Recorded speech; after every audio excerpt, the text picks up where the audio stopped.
Who is your favorite Pick Me podcaster? Petty Red, on red, lipstick vibes. Who is your favorite Pick Me podcaster? That cheek Petty Red. On my mama. I heard Petty Red is a Pick Me. She ain't no pick me. She was raised by her daddy. Yeah.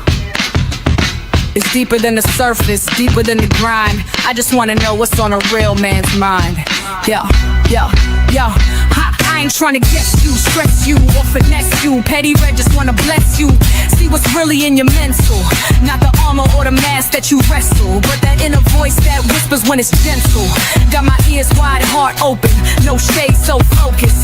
No judgment in this room, you can express your pain. Tell me what it's like to carry all that weight. Be the rock, the leader, but still feel the strain. Talk to me, king, I ain't here to fix, just here to stop, soaking every bit. You ain't gotta rhyme it or keep it slick. I'm listening deep, I wanna hear what makes you tick. Blueprint to a man's thought starts by listening. Let him speak truth, no fear, no imprisoning. Open space, real talk, red just vibing here. Trying to know the heart that beats beneath the man's skin. Yeah, I just wanna know your mind. Every corner, every climb. You ain't gotta hide behind, just let it go, take your time. Tell me about your fears and flaws, your hopes and desires. Did your past teach you silence or teach you to clutch? What do you dream when the world ain't tough? What do you need when strong ain't enough? Where's the joy that you bury in the grind? What fears dance in the back of your mind? Who taught you love? Who taught you war? What's the wound you still trying to ignore? You ain't soft for expressing what's inside. That's king energy, that's real pride. Petty Red ain't scared of your tears or your cries. I'm here to witness, not just ride. Blueprint to a man's thoughts starts by listening, not by pushing, pressing or conditioning. The space sacred, this bond glistening. Truth in your tone, I find strength in it. Yeah, I just wanna know your soul, not just what you control. This ain't no casual stroll. I'm here for the truth, yeah, the whole truth. No interruptions, no should have said. Just say it raw, say it how it's in your head. You ain't gotta bleed, just speak your mind. I hold the story, every word you said. So when you ready, I'm still here. A woman with ears that don't just hear. I build temples with your truth, cause knowing you, that's the proof. Blueprint to a man's thoughts starts by listening.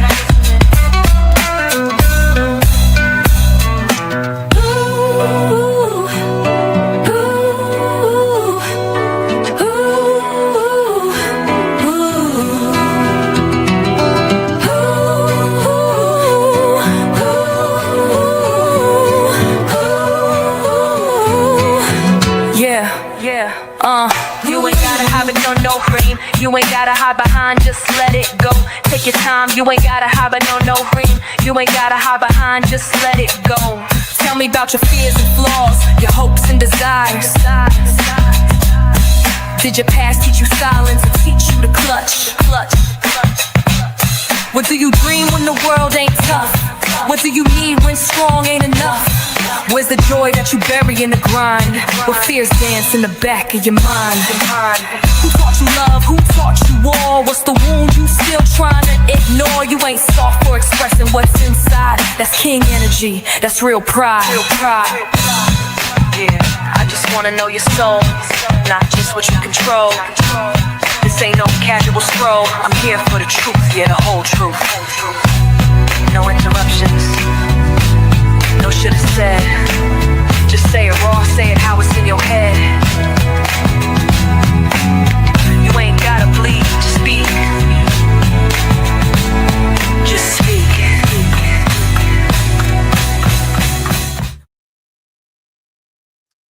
Hey everybody, welcome to Realistic Vibe, where the vibe is always positive. How y'all doing on tonight? Happy Wednesday. You know what tonight is. It's Blueprint to a Man's Thought. Yes. Y'all ready for tonight?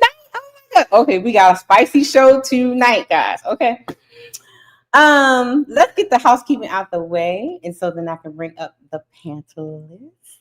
We got some very special men coming on the panel on tonight. So what we're gonna do first? Let's do some shout outs. Shout out to everybody that's tuning in on all sides. Shout out to I think I saw I'm all eyes in the house. Hey y'all. I have Miss New York is in the house. Miss She Said is in the house. Highway Skinny is in the house. Mr. He Said, he's on the panel. He's in the house too. Smoking Talk, he's on the panel. He's in the house too. A-Team is in the house. DeAndre is in the house. Thank you guys for tuning in. Thank you for everybody that's cloud watching. Please make sure you hit that like button on all sides that you are watching. Okay. Support. If you can't support monetarily, hit that like button. Share the stream. Okay. Y'all know what the goals are. Goals are always the same. The goals for tonight's show is 15 memberships, only $2.99 a month. As y'all know, after every show, major show, everything goes on membership. So you can't go back and watch it unless you have a membership. Okay, so that's one of the perks of having a membership. And also make sure you guys support the Caleb's Paper Towel Fund. We're looking for $80 towards. Mr. Caleb's birthday was yesterday, y'all. I have a 22-year-old. Can y'all believe it? I have a 22-year-old young man. I can't even say little boy anymore. Oh my God, I can't believe it. I just brought him home from the hospital. That's what it feels like. But anyway, y'all know what to do. Please support the Paper Towel Fund at Red Lipstick Vibes and Cash App or at Red Lipstick Vibes PayPal. You fell in love with my avatar, that's sweet. Now fall into my Cash App at Red Lipstick Vibes. Legs, I don't walk. I roll into rooms and shut them down.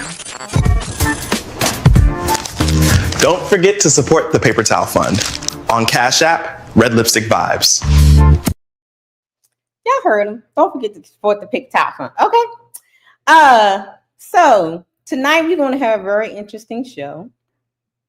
It came about because there was a clip that was played, not a clip, but we did a show 2 weeks ago on manhood. And that kind of sparked a conversation between brother and I. And then I saw another clip that somebody else was reviewing from Ask a Brother podcast.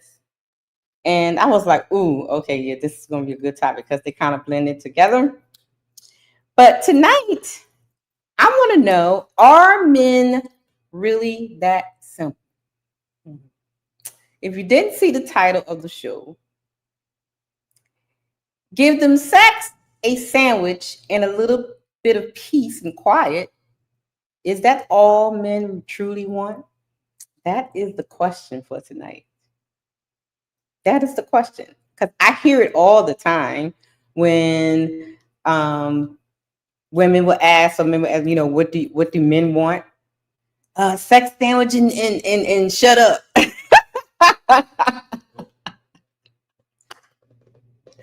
So we got some, I have some questions. I want to know, do the men on my panel agree with that, right? And we're going to talk about something I saw on Ask a Brother podcast about men not really having emotional connection with women. It's all physical. So we're going to talk about it.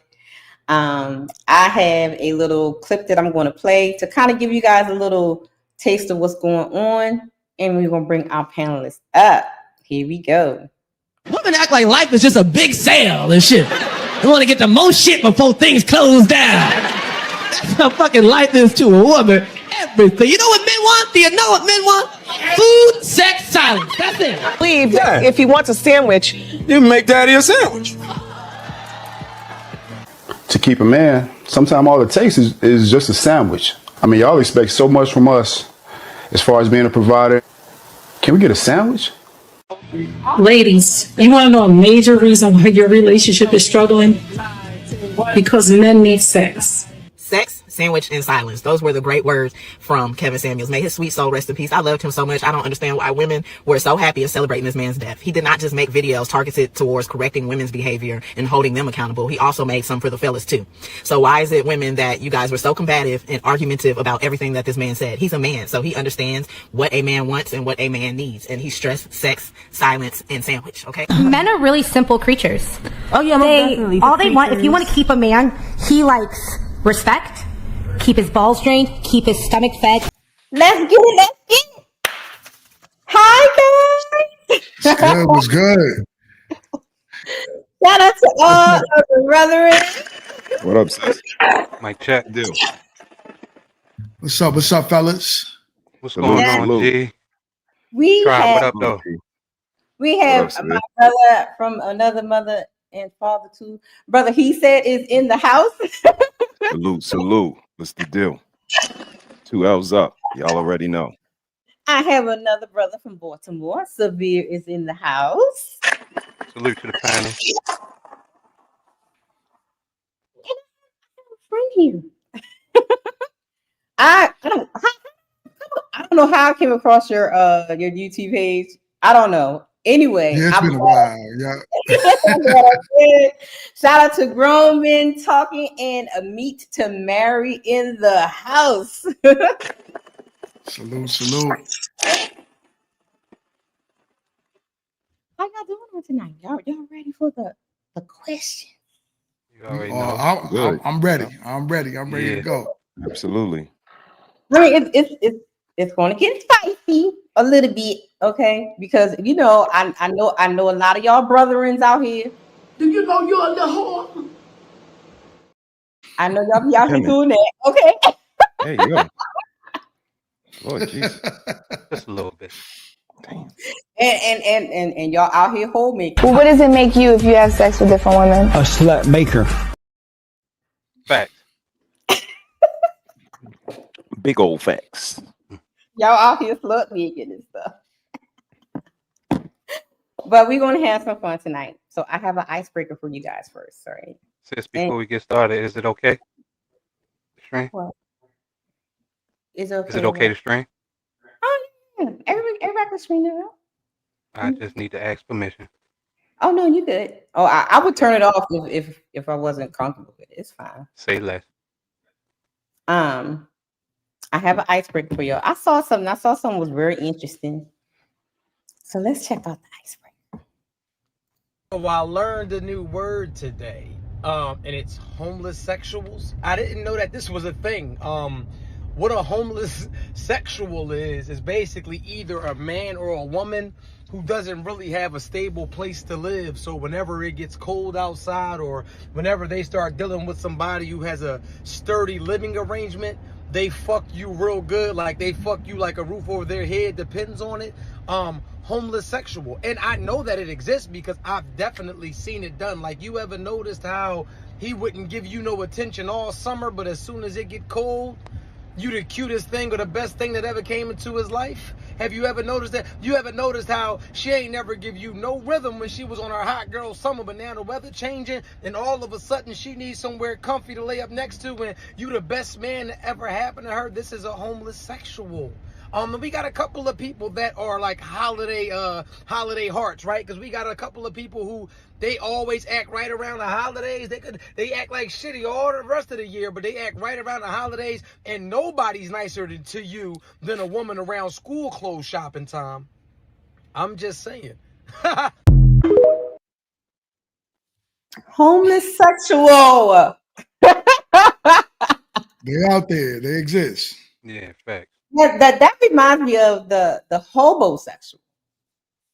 So is the Same homosexual scenario. and the homosexual different in some kind of way? Same scenario. Okay. Same scenario, sis. Homosexual could probably go back to his mama house if he need to. Mm-hmm.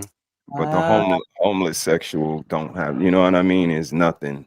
So even if he does go back, he's a burden or a nuisance, or you know what I mean? Like, they don't really want you. So you would rather, put your best sex forward, so to speak, so that you got somewhere to sleep. Good luck. So it's like your life depend on it.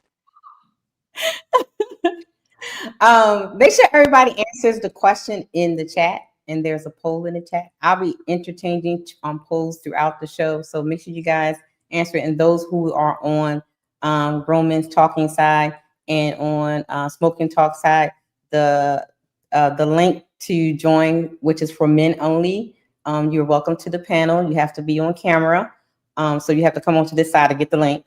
And make sure y'all hit the like button on all sides, okay? So let us get started, okay? Now, last time we talked about manhood. So, Ray, you remember when we were talking about manhood? Yes, ma'am. So let me ask my brother here, since he wasn't here, what was the first time you felt like you were a man? This is for me, right? Yes. I'm gonna honestly say, because it definitely wasn't the first time I had sex. I'm gonna say it's the first time I felt responsible. The responsibility fell on me when it was my mother that kind of needed me to step up. So I would say that's the first time I really felt like, yeah, I'm a man now. You know what I'm saying? I got a responsibility, somebody to look out for. Okay. Severe, do you remember your answer from the show? No, but I can revisit. Go ahead. Like I said, it was kind of what Bro said. The first time I paid a bill, I felt like a man. And I'm going to just go ahead and say when I got some. And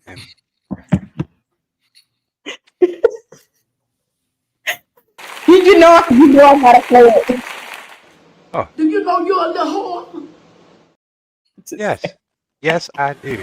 I'm not afraid to tell you what I am. But I'm a whore maker. I'm not a whore. Oh my goodness. So, oh Jesus.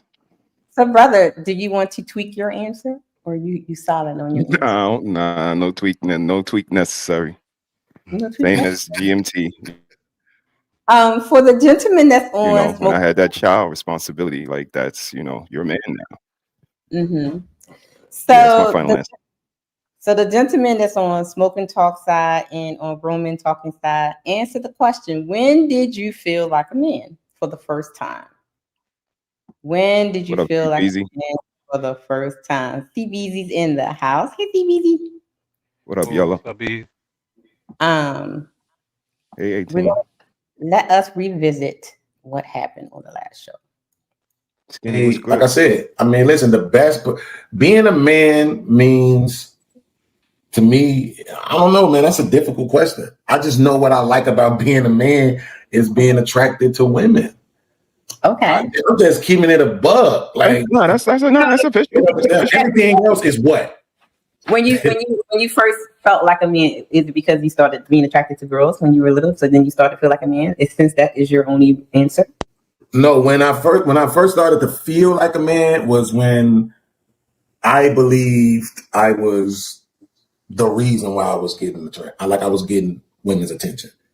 Because when I was young, when I was a teenager, I didn't really have any confidence. So me being my brother's brother got me a lot of action. Being around certain people got me a lot of action. Knowing how to dance, right? Being able to dance, from Chicago, we had footwork and all that. So being able to do that, girls used to always say, if he could dance, he could juice. We used to call it juicing back in the day.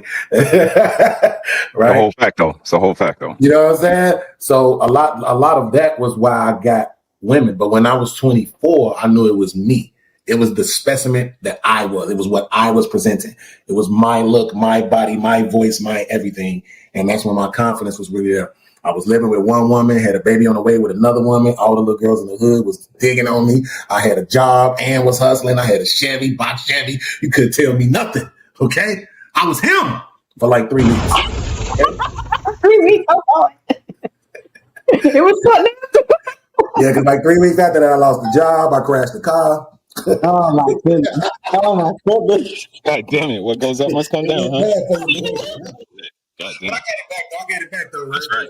I'm just saying, being able to have the confidence to just talk to women. right? And not feel like, you know what I'm saying? Oh, they're gonna think I'm a square or a lame. Like I'm me, and whatever I bring, they're gonna like it. Anybody that don't, there's something wrong with them. So that was when I was like 24. So that's when I started like really feeling like a man at 24. Okay. Samir. Basically, to sum it up, it means everything to me. I thank God every day I'm a nigga. I mean, would not want to be a female to save my life. Not. I thank God I'm a man. First time I felt like I was a man was partially half and half when I got some and when I was able to pay my own bills. You know you're the whole. Damn. Why y'all was equating it to the peen? Lord have mercy. What is it? Okay, maybe that need to be another show. Why are y'all connected to the peen? Gonna be a good show right there. I'm gonna do a show on men and their peen. Like this, son. We like this, son. I stand by Welcome to the that. show on men on their peens. I stand by it 100, 200%, man. What are we doing here? We slap cheeks around here, women's cheeks, that is. Oh my goodness. What are your thoughts on Beans and Severe's answer to the question? What are your thoughts on it? What are your thoughts on the question? How they answered the question? Well, my thoughts on it is, you know, I think every man experience is very similar, mainly because most men think alike for some reason. You know what I'm saying? A lot of men do feel as if, like, you know, sex would be the first time they actually felt like a man. Some people, like we said, is paying bills, having your first child, especially if you had that child young. So those are legit reasons why a lot of men do feel like, I'm in my manhood right now, even if you're not mature yet. You know what I'm saying? Because just because you clapping cheeks don't mean you mature. You know what I mean? You just walked right into my question. I love my guys. I heard some, you know, this one man, Nathaniel, he said that my panel of men are trash. I beg to differ. You guys are awesome. That's crazy. Damn. He said, y'all are garbage, but look, y'all be real with me. Y'all give me straight answers. Y'all to the point, concise, honest. You guys are the best. And y'all always fall into my trap. Damn. So, since you said that, can you be sexually active and still not know how to be a man? Since a lot of men equate having sex to becoming a man, can you be sexually active and still not know how to be a man? I believe when you become a man, you know the difference between the two. Okay. And slanging it comes with great responsibility. Children comes out of that, and after that, you have diseases, so you have to watch yourself. And other than that, you could be slinging it around, but not handling your responsibilities as a man. If you have a family, taking care of the family, the kids, things in your life, yourself. So, yeah, you can sling it all around, but are you handling your business besides doing that? Right. Brother? Yeah, I wouldn't disagree with the fellas. The only thing I would say different is probably responsibility is the main word, but that responsibility comes when shit goes south. Responsibility don't come as long as she fine and I'm fine and we clapping cheeks and it ain't no diseases and it ain't no babies and it ain't no outsiders and it ain't no altercation. It's all fine, but when shit goes south, that's when that word responsibility comes into play, because now you are being thrust into adulthood, manhood, child, disease, situation, life or death, counterpart, you know, somebody that's got her interests as well. So now I'm starting to realize that the responsibility only comes when shit go left. When you responsible, you clapping cheeks of the person who you're interested in and intentful about, then it's all up and up. So, you know, you guys help me understand. Maybe I'm not seeing the whole thing. You're right. You're right. 100% right on that one. Yeah, bro, you got that. So, If sex defines masculinity in some men's eyes, where does that leave men who are virgins, celibate, or in a dry spell? Talking about incels. Are they no longer men? Because they not, Nah, they Nah, still I men. think, I They think still we men. all men. Yeah, I think we all men. We might not agree with each other or might not be in line with what we do. But we would have to talk to these guys right here. I would have to sit down and get it from the horse's mouth. Are you trying and not getting? Again, an incel, is somebody that can't be an accusation. That has to be self-proclamated. They got to come to you and say, yo, I'm trying to get girls and I can't. You know what I mean? I can't look at you and assume you're an incel or see incel on you. That's not even how it works. So we would have to sit down and ask these guys, like, why are you a virgin? Why are you not sleeping with people intentionally? And why are you an incel if you identify with that? And then I guess we got to listen to what they say. But that puts us right back here to men giving you their experience and people not listening to them. That's why you have us sitting right here today. That's why we love you so much, because like you just said, we come over here, we're honest. That's what my answer would be. What did I think about their answers? I think they came up and gave you the blueprint to their thoughts. That's how they were feeling. That's what they were thinking at the time. And I think that's the difference, that everybody don't give us the opportunity to kind of open up like you do, and questions like that are dope. But I think we would have to sit those guys down and kind of get some more information. But they exist. I do know they exist. And kudos to the fellas who do put themselves out there. And like, Severe was saying, work on how to be more attractive, make it more easier to talk to women and things like that, because it's not easy. So, a lot of guys are in their shell because they have to be, or they just scared to come out. So salute to all the guys with the courage. So we had a show on about the male loneliness epidemic, and we kind of talked about this a little bit. Do you think that the new way of communicating, like with social media and stuff, helps or hinder men to gain their confidence? What do y'all call that? Swag? What are we calling it? Swag. Yeah. That's right. Because you're behind a computer screen. This is how you communicate with people. This is how you talk to people. You're even dating people online and stuff like that. Do you think that social media kind of, or the new technology kind of dampered that development for men to develop their swag or confidence and all that kind of stuff? So my experience, right, where I got with talking to women, I believe is the reason why I'm successful in life. A lot of it was I was taught from a real young age to go outside and talk. You might get 9 no's and 1 yes. So with that yes, that's all that really mattered to me. You know what I'm saying? So I learned that even when I closed deals and all that. But when you look at confidence in men and social media, it stops them, to me, my point, because they sit at home all the time. There's a million men jumping into one woman's DMs. You are one of many. That's where the problem is. I tell men all the time, especially young men, go outside and talk to women. You know what I'm saying? You see a woman approach her, say something. It don't gotta be you hitting on her. It don't even gotta be cold approaching. It literally just talk to her.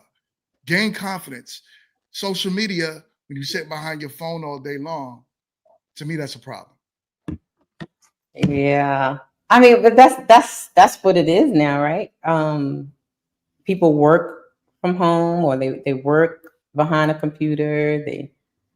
Their leisure time is behind a computer because they're playing, Call of Duty. You know what I mean?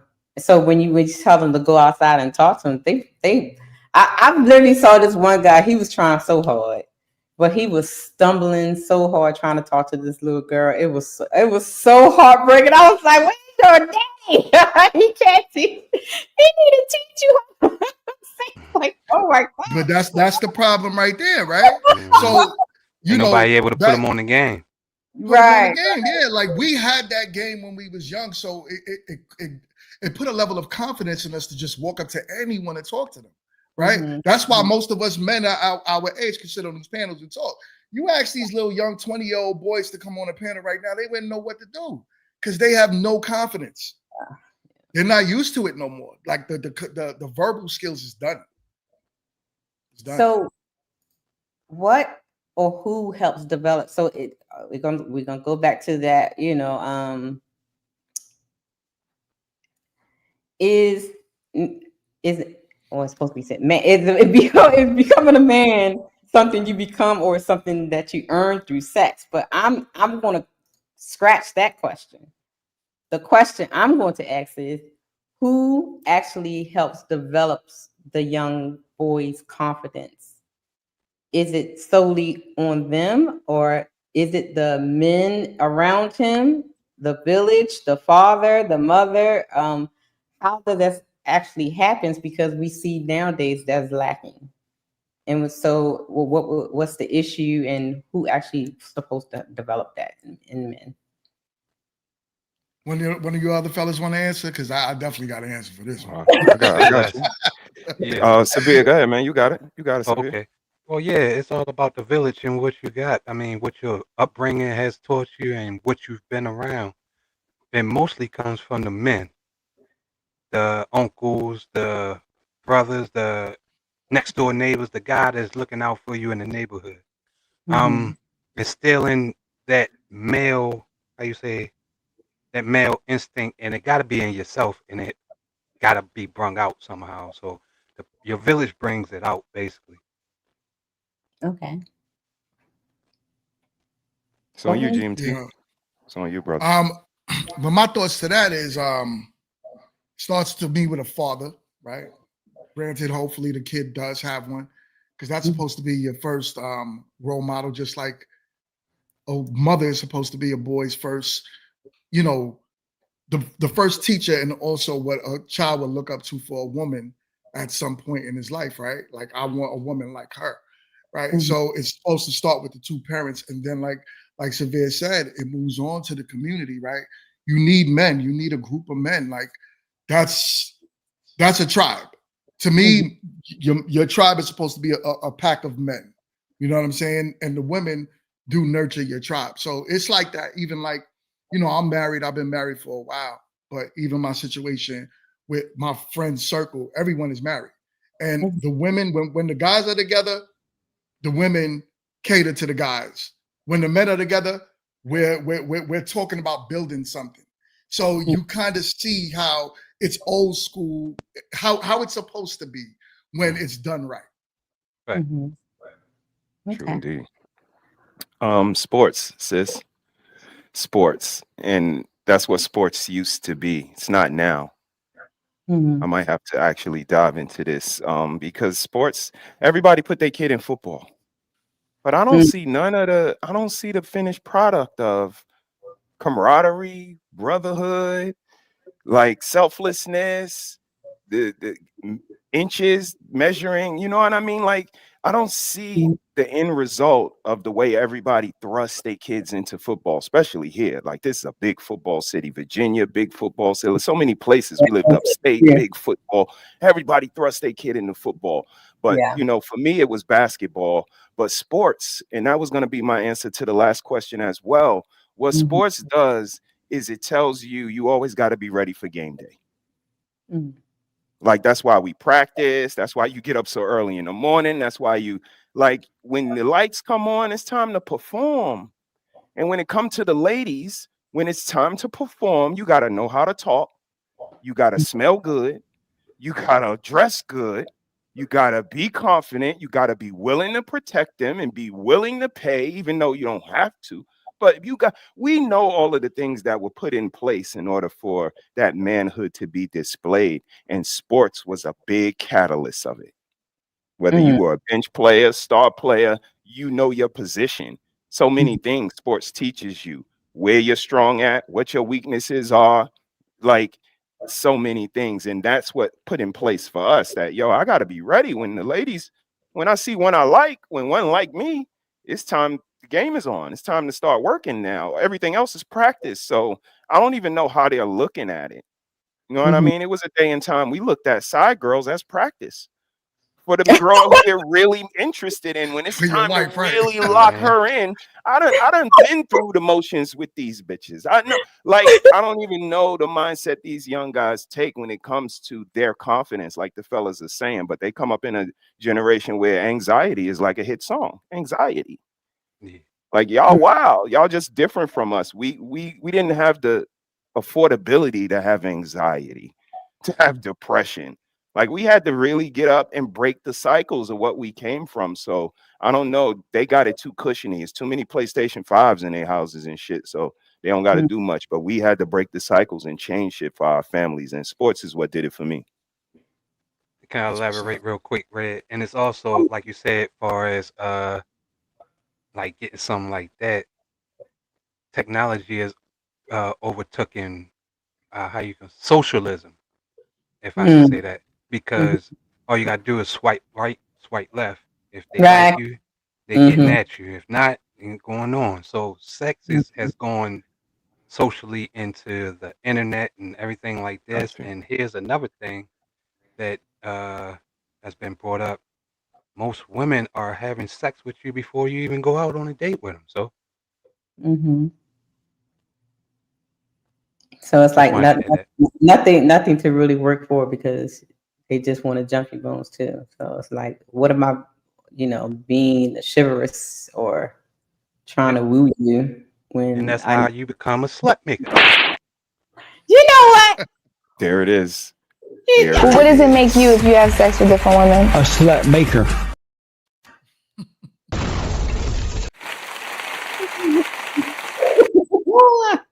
Do I smell a whore?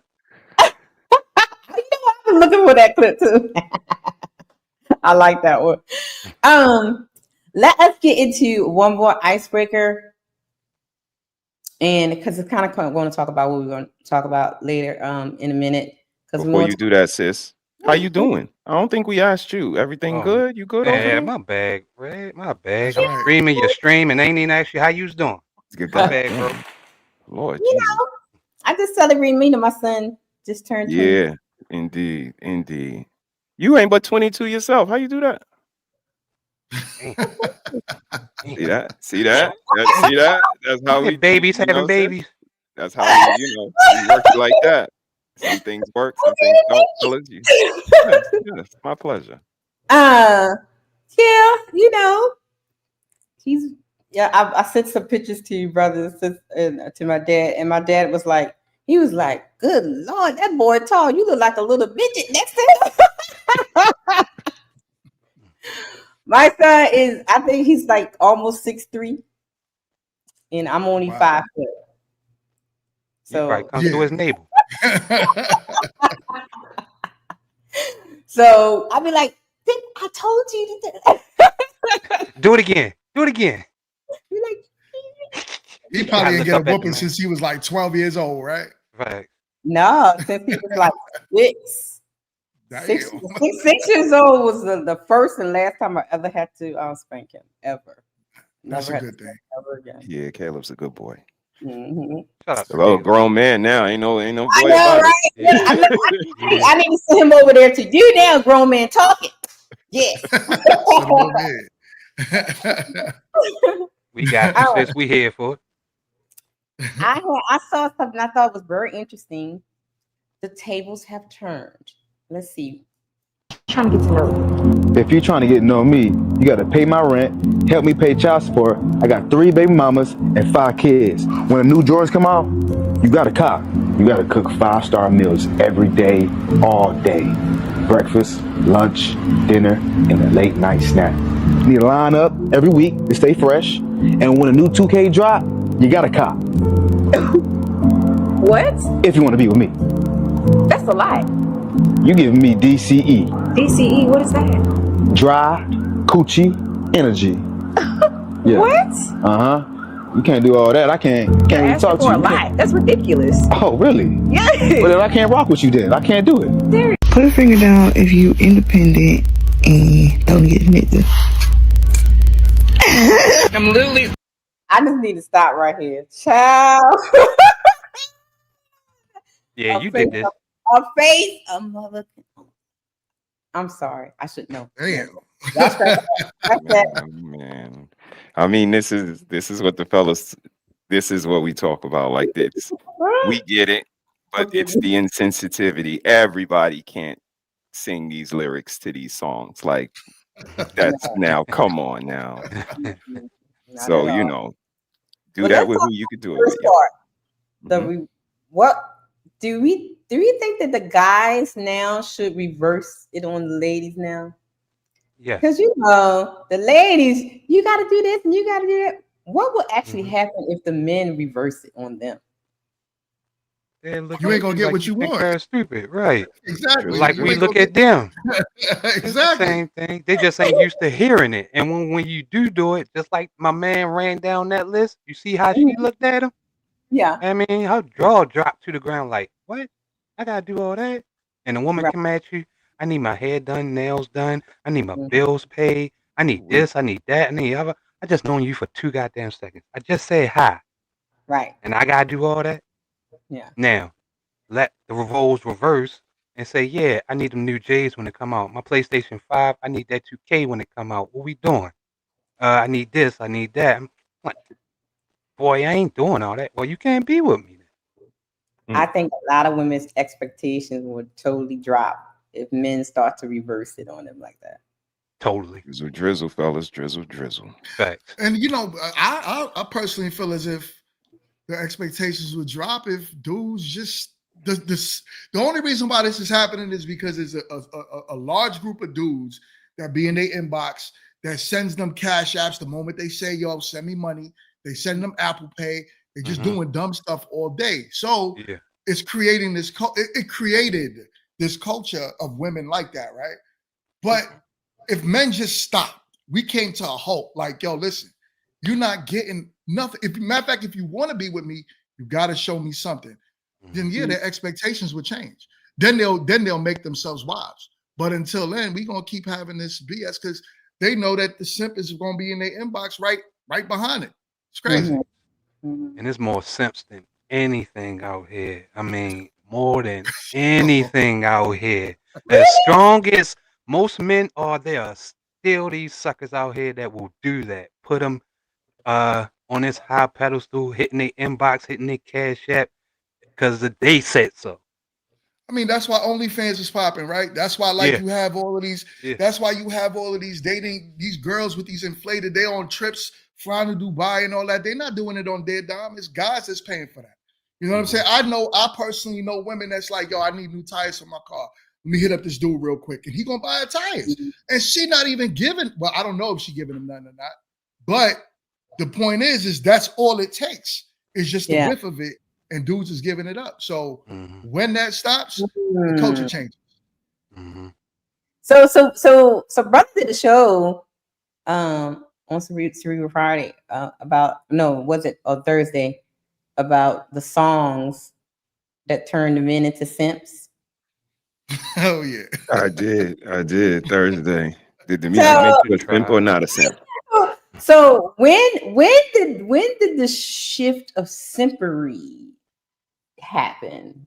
When can y'all pin down the Babyface came out with I'll pay the rent. When Jaheim said put that woman first. Put that woman first. Yeah, that's it. And you see how he look right now, right? Right. About putting that woman first. You see how he look, right? Oh, so it was more or less They blaming the 90s. They blaming the 90s right now. Blaming the 90s. They actually blame the R&B singers made the men into simps. You know? I mean, you was with us, sis, on Thursday, so you heard my little reasoning. My question was, were the guys listening to them and following their instruction wholeheartedly? Because I'm a big fan of R&B and the 90s music. But I heard Babyface. He did say he'll buy her clothes and pay her rent and cook her dinner too as soon as he get home from work. But I was like, I'm not doing that shit. He'll do. Okay, I get it. And all of the rest of the songs I heard all of the I'm sorry and baby, would you take me back? But sorry is apologizing for cheating. So I don't know how it's simping when he cheating and saying, baby, take me back, I'm sorry, versus overextending and being in her inbox and she's not even giving you the time of day. I thought that was simping when you overextend and you get nothing in return. I thought that, but now I'm starting to see that, you know, saying, baby, I'm sorry for cheating, take me back is simping, because a lot of the 90s music was that. Yeah. So I don't know what part they were listening to. Yeah, you got to see. Yeah, I personally don't think that you know, it was because I'm a big fan of R&B music as well. And I was like you, like I ain't doing all that, but it still doesn't change. It still doesn't take away with like a large gap of men, right? Created even in talking to their sons and to their children, created that, yo, this is what it is. And I think it's a black man thing, right? Like we are primarily raised by our mothers. So mothers are telling us straight up, this is how you got to treat women. You treat women like goddesses. Black women are queens. Black women are this. Black women are that. You got to put that woman first. We hear that so often growing up as men that, yeah, now you got a culture of men that like literally will put themselves above, like you do it for your wife. I'll die for my wife. You know what I'm saying? But you're not going to catch me to do that for just the average chick out there. You know what I mean? But there's dudes that's literally jumping in front of bullets for some random chicks that they don't know. Just sending them money, going broke, losing everything, and it's not their wives. They have no money in their account right now because they spent it all trying to, you know what I mean, smell the box. Like it don't make sense to me. Right. So from what he described, sis, I would say that's where the simping lies. Again, when you are spending home finances on outside sources, that's you kind of overextending now. Now, if you just spending a few dollars and it's not hurting anything, the bills or the household, you fine. But once you start making that difference to now it's starting to affect us, that's when, for me, is when the simping come in. But again, we come from a time, you know, I referred to anxiety before. Now I will refer to it ain't tricking if you got it. Like it's a method to how we got where we are. So now the girls are like, oh, just say you ain't got it if you ain't got it. Like, nah, I got it. I'm just not, come on, I'm not going. Not giving it to you. We're not doing that. But, you know, again, when we start leading with the sex and the silence and the sandwich, do they hear past that? Like, I think when they hear that, like they stop listening. They don't need to hear no more. Nothing else registers. And then we get what we see today, where it's just like, you know, men perform for this certain tricks. And as long as we do that, he should be fine. And then when we do say, nah, I need a little more, I need a little sophistication, I need a little maturity, I need a little bit of reciprocation, exchange intellectually, it's like we put them on the spot, or we shouldn't have did that because you ain't expect that of me before. So, you know, I'm in the middle of that, and I'm completely on the other side. Like I care about what I wear, what I eat. Like I'm a sapiosexual. I need you to talk, be intellectual, intelligent, bring up something that's going to interest me. I need all of that from my lady, on top of being a cook in the kitchen and a freak in the bedroom. And I'm going to try to reciprocate with being witty and charming and debonair and all of these things that have to keep this person interested in you. I think this is why they don't last. Like it takes layers. You got to be willing to build and add on in order to keep this person interested in you for so many years. You can attest to that, GMT. And that's not easy. And I think they kind of take the easy way out by saying, marriage ain't worth it. Love ain't worth it. I'm not going to be doing all of that for somebody. I'm going to tap out right now. What y'all think? I agree with that. With you. Yeah. Wholeheartedly. It's like for me, I ain't even going front. And anybody that knows me, anybody, you can ask anybody. I ain't never been no fan of no R&B. Never. Not just because of what they said. And as soon as that shit came on, you know, call me when y'all play the hip hop back on. I ain't trying to hear none of that. It killed the move for me. I'm up here all pumped and shit, listening to. Next thing you know, no. Call me when the rap come back on, man. I ain't trying to hear none of that. Lord have mercy to them. All right, guys. Well, since brother walked into it, we are about to get into it, y'all. The sex sandwich stereotype. Is it laughable or accurate? We about to deconstruct. We about to deconstruct it. Okay. All right. When you hear the question, the statement, when men say, I just need sex, sandwich in silence. Sex, what does it really represent? That is what we're going to get into. Because I think, this is me, the female mind, I think sex kind of not just represent the physical. I think it represents more than just physical. When men say, I just want sex, sandwich in silence. Do y'all agree with that? That it's more than just the physical thing? Or is it just, I just want to get my pox off? There you go. Nah, There I you go. believe it's more. There you go. I believe it's It more. means what it says to me. It means what it says. Sex sandwich is silent. Check the mic. Give me some. Or whatever you want to do. Mm-hmm. Fix me a ham and cheese. Or whatever. Turkey and cheese. I take turkey and cheese. What? He said he'll take turkey. He said he want a ham and cheese, but he'll take turkey though. Take turkey and cheese, You know what I mean? Like that. You mad at that? Oh my God. So in that statement, I want sex. Is sex really about pleasure, or is it about feeling wanted from men? Is it about pleasure, or is it feeling wanted?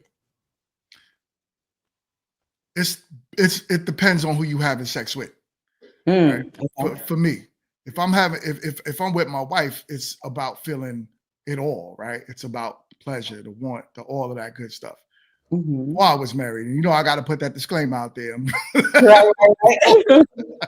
You know what I'm saying? Long time It ago. was about Long time a ago. long time ago.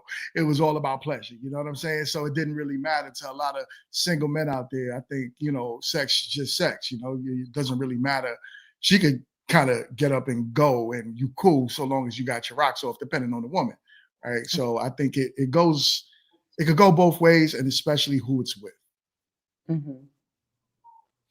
Anybody else? I agree with G. Most def. The pleasure and feeling. The feeling you want from your special someone. Anybody else, it's just sex, and it doesn't mean anything. It probably don't mean anything.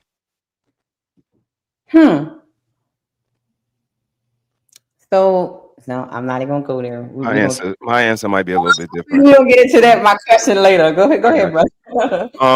So I'm on the surface. I agree with the fellas because, like GMT said, we all agree on a certain baseline.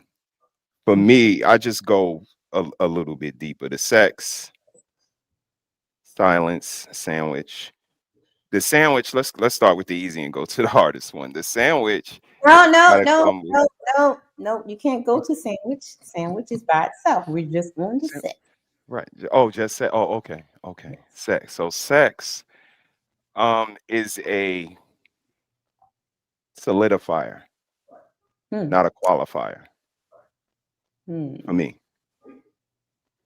if you listen to me in the bedroom, there's no reason you shouldn't listen to me in the kitchen, in the living room, in the dining room. Shouldn't be why we got to do this, why you say that, because it wasn't that in the bedroom. When I said turn around, you turned around. You ain't say why. It depends. Why you want me to do that for? And it's not just about the physical. It's about the confidence that we have in each other as mates. Like, you place that confidence in me. I'm your man, and I prove it to you by how I lead this family, how the finances line up, how you see me respected in the community. And when we go in that bedroom, I ask you which wall you want to climb up. So it's just a qualifier. It shows you that I'm doing what I'm supposed to do, and that's just one of the rooms that I'm doing it in. So that's my answer. You just walked into my next question. Damn. Is sex a form of love, validation, control, or escape from men? When y'all can start that, I got an answer.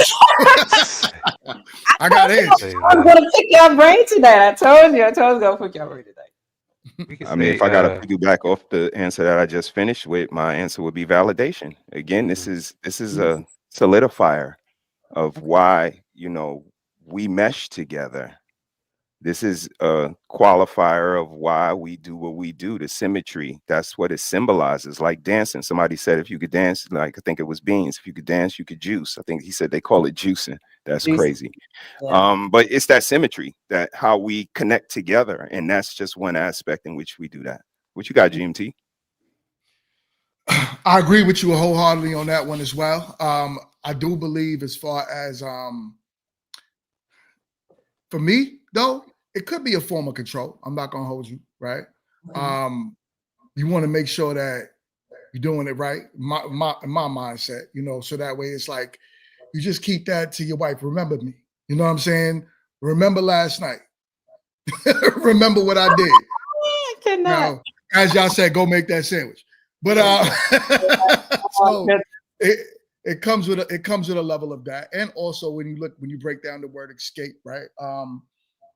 It could be a form of that too. Also, like you're like, all right, man, let me just clear my mind off of something. And for men, you know, men that are very promiscuous, that's out there just kind of just letting it loose in everybody, it is a form of escape.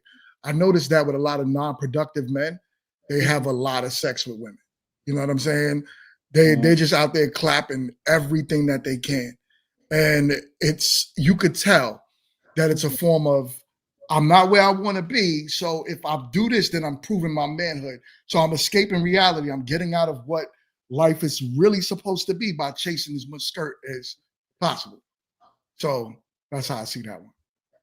Army Vet says for many men, sex is first physical drive that can also carry ties of validation, relief, or stress management. All of the above, I think. I agree with him.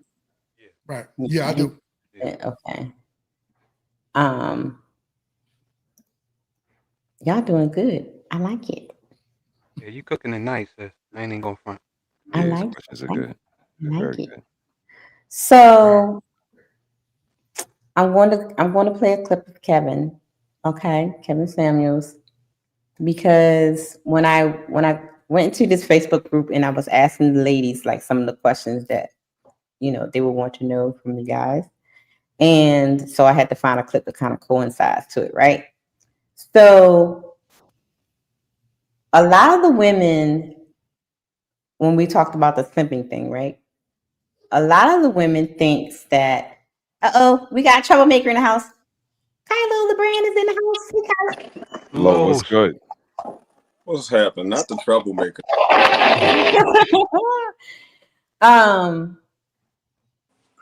They feel like men only do things for them, or do stuff like they like only just because they want just to have sex. It's not to get to know them or cultivate a relationship with them. Everything that you guys do for them is just for the box. Is what they're expressing. So I found a clip. Let's listen to what Kevin has to say, and then you guys can expound on it. Yes. And the problem with her wanting somebody to be coached.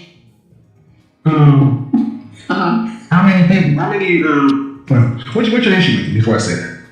Well, I would say that I'm on your side and I'm not. Just because I feel like maybe you made the argument. I don't know why you maybe made the argument, but because men don't give a shit about that kind of stuff in general. I mean, there'll be no different than women who say, I want a man who reads poetry and picks flowers. You guys, and it's like, wait a minute, that's not what men do. Or if a man said, I want a woman who's into off-roading and NASCAR. See, you ladies have no problem putting your expectations on us that are feminine. But then we put it in those terms. Hey, I want a woman who can get out, you want to share with us? Good, man. Go buy the new PS5, the new Call of Duty, the new 2K. And it's like, well, I'm not into that stuff. Well, we don't really want to go to museums and all that stuff. The reason we do that stuff, we want to have sex. So Kevin was saying some of the same things like the ladies were saying in the group, that you guys do all that just because you just want to have sex. So sex is the ultimate goal. It's not. That's Nah, I'm not sure the that whole hand. Go ahead, bro. I'm not sure that that's how we're delivering it. So when here's the scenario, you having some problems at work and your check came up light and it's stressing you in the household and such, so you need a little bit of help financially. I'm not getting to know you. Like I'm gonna help you ultimately at the end of the day, but I'm getting to know that you live in this world that's a little,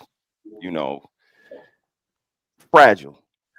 One check might throw things off in her house and she may get a little concerned. Like I'm getting to know you. And when I do help you at the end of the day, I'm gonna want some coochie. The only part they're seeing is that he wants some coochie. You don't getting to know, you mean getting to know you the way you want. You want to control us. You want to dictate everything on your terms because I'm getting to know you. And that was a politically correct scenario. Most of them is backed on rent, need help with the food, child support didn't come through. So I'm not getting to know that you're irresponsible and fly by nighty. And like, I'm getting to know you. You just want me to know what you want me to know about you because I'm making my assessment. It's what dating is. You don't get to control my perception. And this is what they're trying to do with statements like this. Like, we're always trying to get the coochie, but we want it at the end of being chivalrous, at the end of holding the door, at the end of paying for the date, at the end of walking on the outside, at the end of helping the innocent person I didn't know from getting attacked. Yeah, I want a reward for that. And you just asked me, do I want a cookie? No, I want a coochie. Thanks. Talk to him, bro. My bad, y'all. Talk to him, bro. Talk. Talk to him, bro. My bad, Carlo. I'm sorry, bro. Oh no, you good. How you doing, man? I'm great, fam. How you? All right. Anybody else on that? Do y'all agree with Kevin? Do you agree with brother? What do y'all think? What's understood don't have to be said. Yeah, I agree with Tribe on that one. Yeah, let them rock, let them cook. I agree with Tribe on that one. You know what I'm saying? We a lot of women, that's why I try to tell people, don't really listen to women when it comes down to any type of dating advice. It's very difficult. Not saying all, right? I'm sure you give very good dating advice, right? But for a lot of women though, it doesn't come from a logical point. It's more of an echo chamber. It's way more of a, all right, this is what we're all saying, so just repeat it. As opposed to start looking at what men really are doing. Of course, like everybody's looking for something, right? Every relationship should be a barter system. I shouldn't be around you if you ain't looking for something from me. I would think something was wrong with you if you was around me and you wasn't trying to get something. You know what I'm saying? Something. So yeah, if a man is with you and he's around you and he wants sex, that's just a byproduct of him wanting to get to know you. Right. And then when he gets to know you, that changes depending on how you act. So if you're like, yo, listen, I don't know how to act. I talk crazy to men. I can't control my mouth. Now we start putting you in a different category of a type of woman that we don't want to deal with. So a woman might take that as, damn, you just want me for sex. You know what I'm saying? But it's like, yo, that's not how it started. That's just how it ended up. Right. Yeah. Okay. Mm-hmm. So I have a question for y'all. Don't get scared. All right. The question is, have you ever used sex to avoid dealing with pain, stress, or loneliness? Yeah. Oh yeah. Yes.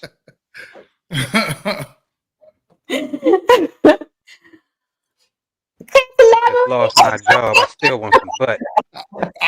I didn't want to overtalk, but yeah. This is the men's panel, you guys. This is y'all show. I'm just moderating. Yeah. Nah, definitely. Like I'm gonna keep putting that disclaimer out there. Back in the day, right? Way back in the day, long time ago. That's what we long time ago. That's what we had to do, right? Like, I mean, listen, if you stressed out, you're going through something, you broke, because most broke men are stressed, And like I was saying earlier, so those are the guys you see doing a lot of relief on women because the mindset is like, yo, listen, I got to escape. And that escape causes you to have a lot of sex. So that, you know, the homosexual dude. there we go. You know what I'm saying? I can't say I was never that dude, right? Like, so right. I can't say I wasn't that dude at some point in my life. You know, so I get it. Like, yeah, we tend to use a lot of you know, we tend to be homemakers, as you put it, right? We tend to be the guys that sometimes in our case, like, all right, man, I'm just gonna sleep on you real quick and do what I need to do because I'm stressed out.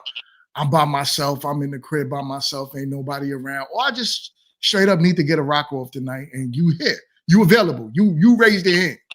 So if you raise your hand, I'm gonna jump in. Okay.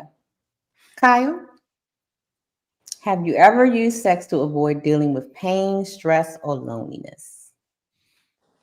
Nah.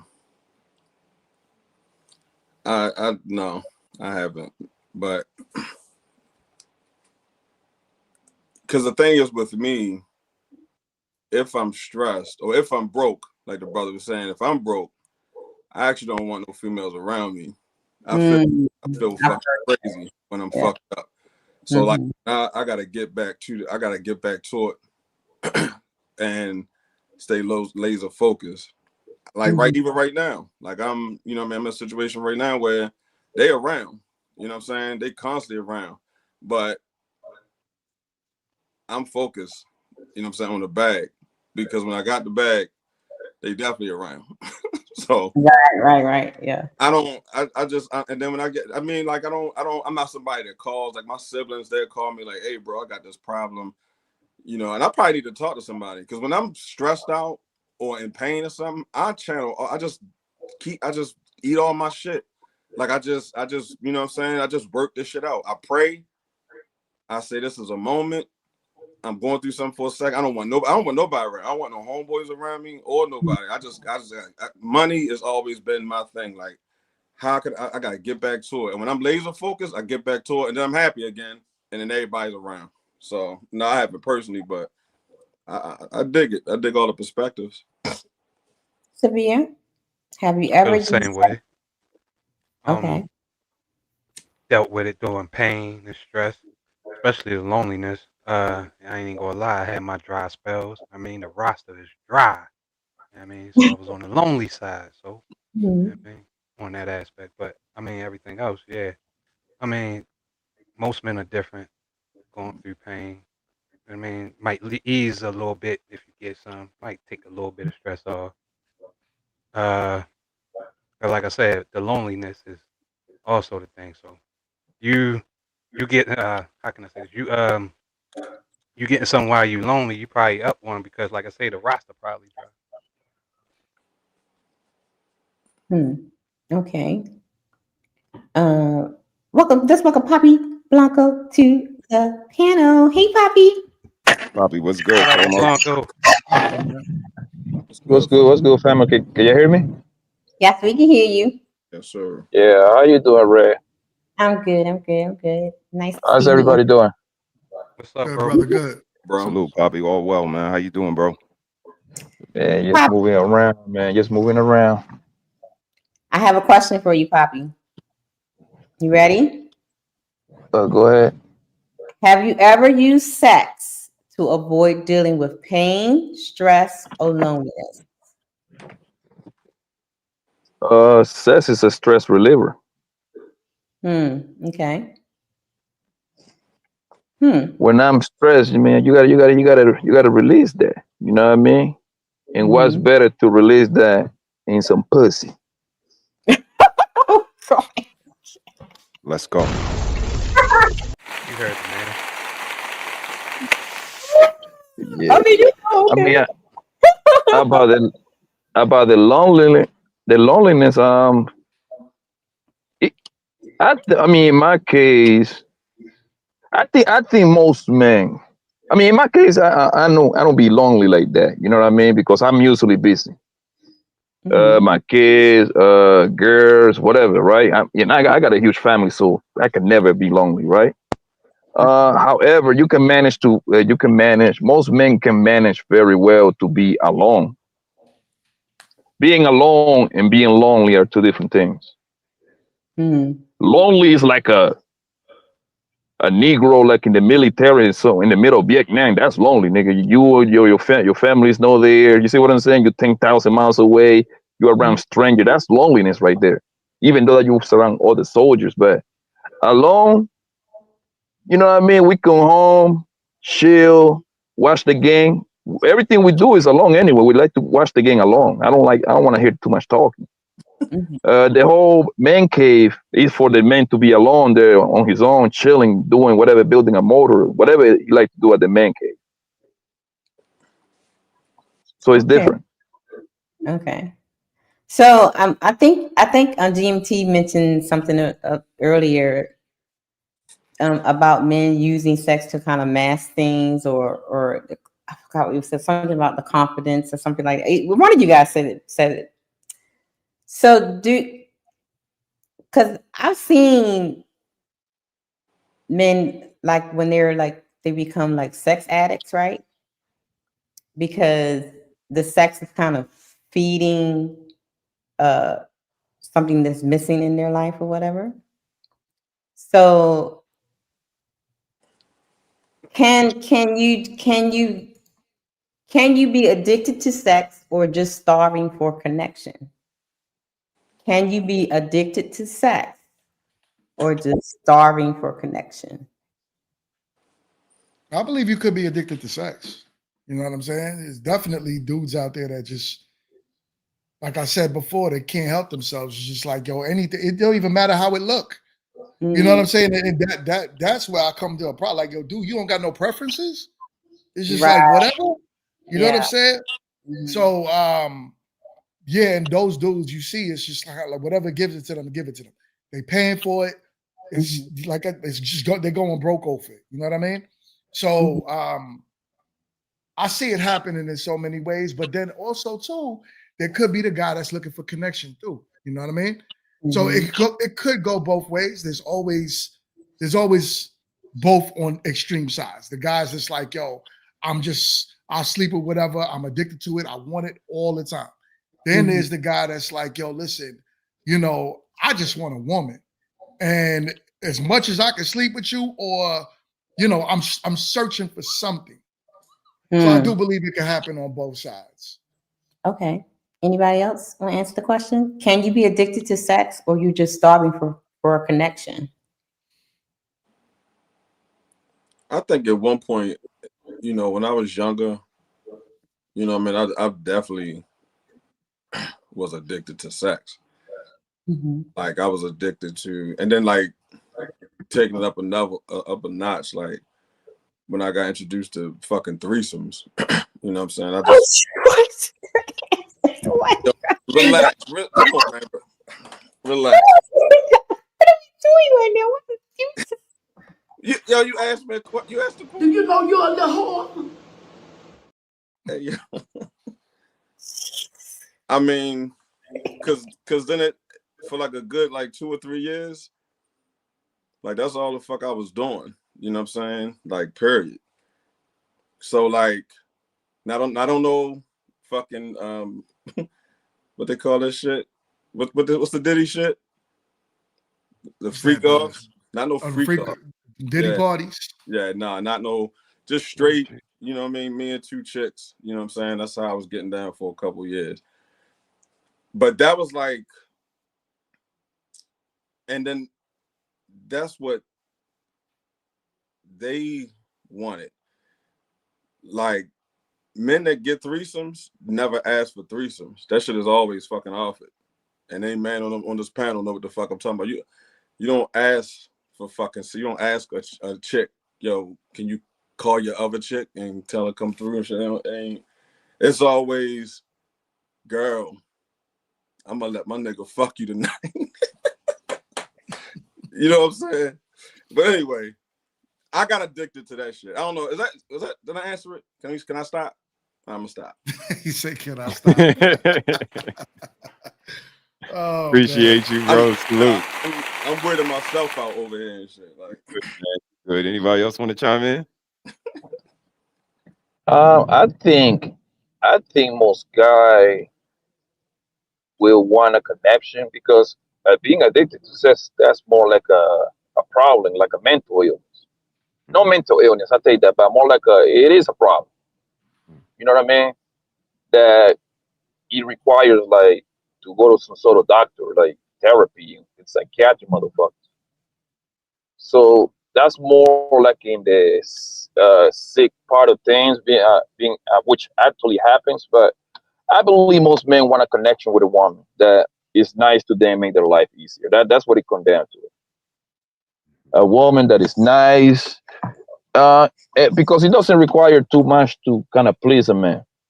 It really doesn't require too much. Just cook, just the essential basic bullshit, man. Cook, clean, suck some dick, and shut the fuck up. Like, you know what I mean? Like, that's not that complicated. If you do those 4 things, most niggas will be happy, man. And a little decent conversation every now and then. True indeed. True indeed. Word. Say word. Severe, how about you, man? You all right over there? Most of our lives. Oh, sorry. Nah, you good. You good, Poppy. Go ahead, man. Because most men and women interests are very different. Like the stuff that we like, most women don't like. What we like sport. We like to talk about sport. We like to talk about rap. We like to talk about money. You see what I'm saying? Women interest is a bunch of bullshit that like gossip. So you know what I mean? Like talk about the niggas that talk about they niggas, and then turn around have the same nigga that to come fuck them later on. Have y'all ever been around when 2 or 3 women get together and start talking, bro? It's usually some subtle gossip about some nigga. So it's somebody nigga gonna be talked down. I promise you that. You know what? I'm gonna say this. I'm 52 now, so you know what I'm saying. Like, you know, when I was 25 and I was around some broads, the conversation was kind of like how you saying. Like they was talking about a bunch of bullshit, gossip. In my 30s, it kind of was like the same thing. If I was dealing with chicks, you know what I'm saying. But like when I got like somewhere between my late 30s and my 40s, I only was attracting business women. Like even right now, like I only attract go-getter ass type women. So we actually talk business even when you know what I'm saying, when a girl is talking to another girl, they talking about some type of bag. You know what I mean? So I guess it's contingent upon the women too. You know what I mean? Because I you know, man, we can't all be put in a bracket, and I don't think all women can be put in one bracket. Like there's some women that we never saying all, but you know, Carlo, in the day that we live in, you know, we're not saying all, but at the same time, it's a certain mindset of a collective that we kind of speaking to. I think right. Social media, the chick that most women are even aspiring to, I mean, that's definitely the ratchet motherfuckers, but you got a lot of made gurus and you know some relationships, so-called relationship specialists. So it's a lot of that shit on the internet, and I think a lot of women is thinking about getting I think social norms are slowly but surely changing, especially with women. I just don't think right. But what Poppy is saying is the intellectual astuteness, the je ne sais quoi. Like, do you see most women being able to kind of hold a room, kind of captivate, keep a conversation, hold a conversation, carry the conversation even? I mean, again, and I'm not trying to be like just opposed to oppose. I just think that's just, you know, what I'm saying right now. That's just what I'm saying. Opposition is good, bro. Opposition is good, so don't trip about that. Opposition is actually good. But here's the deal, right? The thing is that for me, the easiest girls to crack are actually women in corporate America and 9-to-5 women. That's the easiest woman to crack. I got a harder time cracking the project hoes than the corporate hoes. That's a fact, right? The thing is that women they aren't forced. They are no force to kind of like a quote unquote like work on their personality. if you really think about it, bro, most women don't got no personality, bro. Take their beauty away, fam, right? No personality. Most of them are not going to be funny. I think you I don't know. Listen, I don't know. And listen, this is no homo, no nothing, bro. Right? Nobody gay over here, right? Right? Listen, I don't know too many niggas that are dying to hang out with some girl if sex is not involved. I don't know too many niggas like that, bro.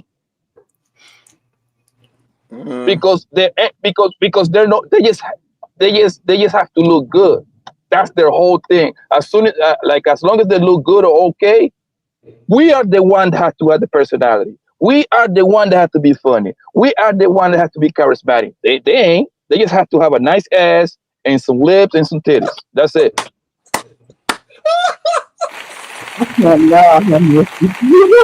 damn. Oh, God damn. Let's go. Word, y'all. Word. Am I lying?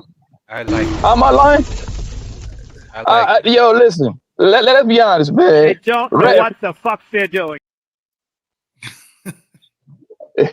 Red is cool, man. But listen, whatever nigga Red is talking, if pussy wouldn't be involved, my nigga, he wouldn't be around like that, my nigga. You see what I'm saying? That's just how life is.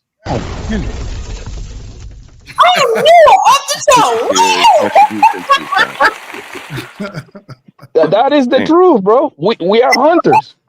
That's what it is. We are hunters. I like it. If he wasn't for and that's not a bad thing. That's not a bad thing because once they give out that pussy, if they do a little bit of extra, they will win. But like I say, it's very easy to goddamn to kind of like, what's the right word that I'm looking for? It's very, very easy to satisfy a man.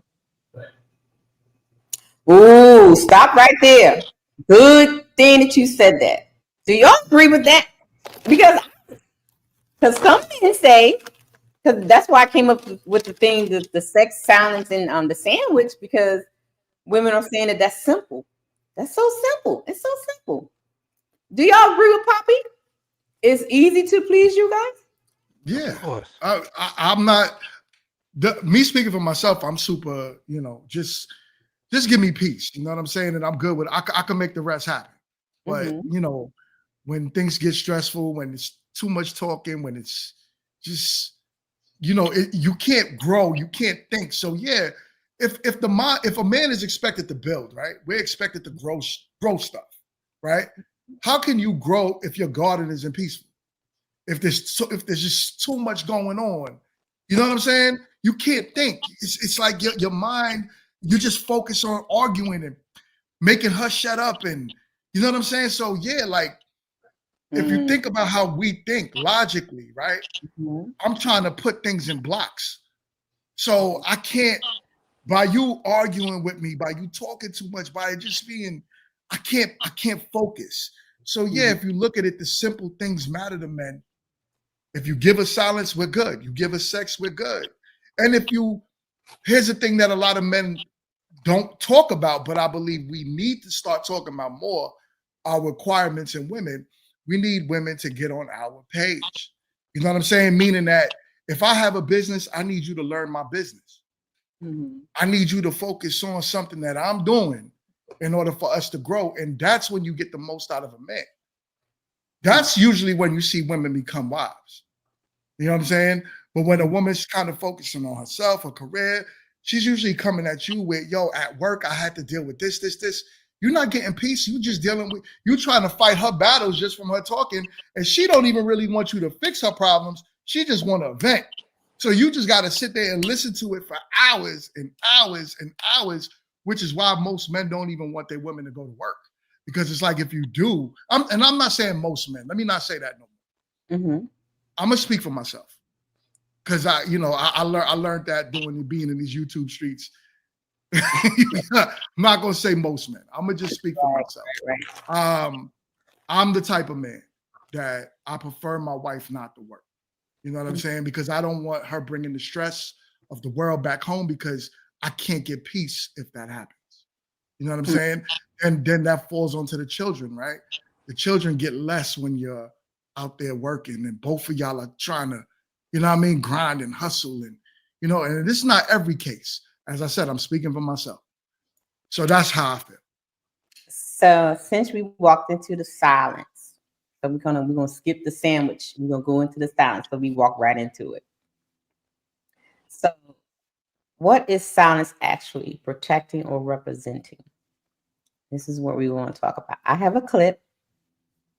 Shout out to the Blueprint panel and Team Fatty. Team Fatty has something to say about women talking too much. Okay, means that like tangible stuff that men are tired of now. When The extra nagging, the acknowledge my feelings, the saying I don't have a problem when I have a problem, the not knowing how to manage a know how to lower your expectations. Like it's always something. And you can even measure this with your female friends.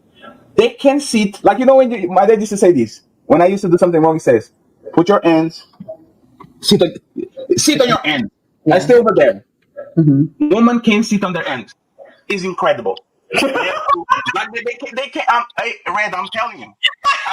If you have a woman that can sit on her hands and just chill with you, not talking, not moving, going to the phone, trying to get a problem. Like if you have somebody like that, congratulations. Woman in 2025 can sit on their hands. It's like you gave them a bunch of sugar and now they are just sleeping at 3 a.m. in the morning because they have nothing more to do other than fuck up your motherfucking day. Just chill. Let's just chill. God damn it. Jesus. All I need is a cup of my Nipsey Hussle, and I'm good. You know what though? None of these men on this panel denied it. Everybody's like, yeah, okay. Because this is there's woman. Even a good woman is going to do that sometimes, right? But it's sometimes like do it like once a month. Do it when you have a kid. Do it when you're on through menopause. You are on the prime of your life at 31. You're not on your period, and you can't just chill. Just shut the fuck up. Please. You know, it's a TikTok challenge. It's a TikTok challenge where it's like, you know, I bet women can't do this, and all of them fail. All of them. I bet you fail too, Red. Have you ever saw? I would pass with fine colors. I'm talking. Have you ever saw a TikTok challenge where a woman, instead of doing crazy dances and all, they were just standing, looking at the camera, just sitting? That will be the biggest challenge of their life. You are going to do a challenge where you're going to put the camera in front of your face and you're going to be like this. No talking. It's no still challenge. No nothing. It's again. I don't know if woman of yesteryear was like this, right? I actually don't. But there's I'm telling you, like a couple of days ago, I was trying to talk with a friend of mine, not a friend, right? And I told her verbatim, I'm extra tired. I've been shooting for so many hours. I need you to give me the information in 5 minutes, 10 minutes, and then I need to sleep. Oh yeah, trust me. 57 minutes. No feelings. But even true. After you heard the same statement the fourth time, I think that's kind of goes with like immaturity, though. No. It don't even matter. It don't even matter if it was. It's all attached to a girl. Right. My mom is in Cape Verde, right? She only been like she went there for 2 weeks. I said, Mom, I'm working. I quick call, good to go. She's 60 something, almost 70. It's woman. I'm sorry. It can't everything is a story. Everything is a problem. And then you say here's the solution. Let me keep talking about the problem because it makes me feel good. If you don't do this, ladies, I love you, man. Hey, if you get one of these women that don't do this to you, I love you because it's incredible. I don't know where. Can you guys help to find like a woman like this? I already got one. I already got one. Hey, you're pointing to each side, you know. You know who over there? Hazel is pointing to the end of the screen. Oh, over there. There you go. They're crazy. There you go. They was going the wrong way. Get it together. Sexuality in men and sorry. So silence. It's Fatty, right? That's love. Welcome, Beans, to the panel. What up, Beans? Beans, what up? Beans, what's popping, boy? You on mute, Beans. What? What's up, y'all? I'm following you. Are you feeling better? Man, No. I was eating some, some didn't want to go all the way down and still stuck back there on some thirsty shit. I know you said you wasn't feeling too good yesterday or something like that, right? Eat some food because it's stuck in my throat. Oh, you know what? God damn. I thought I was supposed to say pause right there, right? Yeah, I mean, you know, if it felt good to you, that's on you, brother.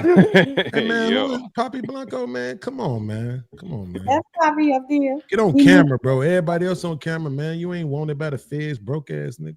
Poppy naked. He in bed naked. You better leave Poppy alone, man. Oh. So, guys, now GMT, when he already said a little bit what his silence means. What does silence mean to you, Severe? When you hear sex, silence in a sandwich. Was what Fatty was saying in the clip is what you're talking about? You know, the woman needs to be silent, that nagging and talking and that kind of thing. Yeah, it ties into a lot. I want to piggyback, if I can, off of G's partial statement. I don't know if any y'all men have been through this, especially, I mean, from my ex-wife and all the way down to every woman I've been with. It goes, if you're working, you come in, she asks you how your day was. What do men say? It was cool. It was all right. One word answers. You say, how about you? Well, let me tell you about Cheyenne and what she did at work today. Oh, you in line, boy. And You now in line. I was gonna go there too. That's a statement within itself, man. You come in with all that, no. All I asked was how your day was. It could be cool. It was cool. We did this, we did that, and that's it. Now we got a whole rundown of what other people did to you and what you didn't like and how you were in your feelings. I mean, it's understand the action significant other how your day was, but come on, man.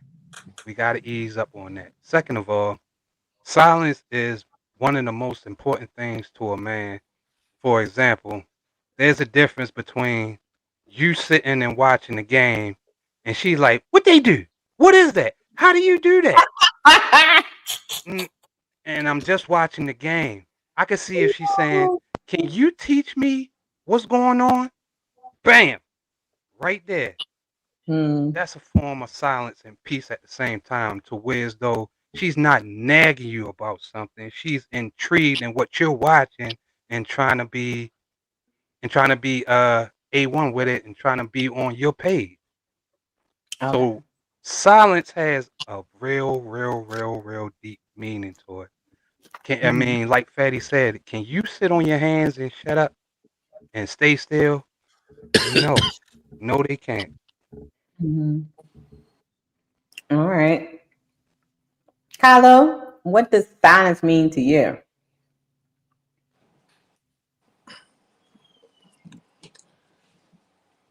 What does? Here we go. No. I mean, I live alone. I mean, silence is what the fuck it always is. You know what I'm saying? It's just me chilling. At the times where I've lived with a woman and shit, silence was going to like a man cave, like the brother was talking about earlier, or like just leaving I'll walk out, I'll go the fuck outside and sit in the car for shit, or any fucking thing to get away. I'm not gonna ask, I'm just gonna disappear. You know what I'm saying?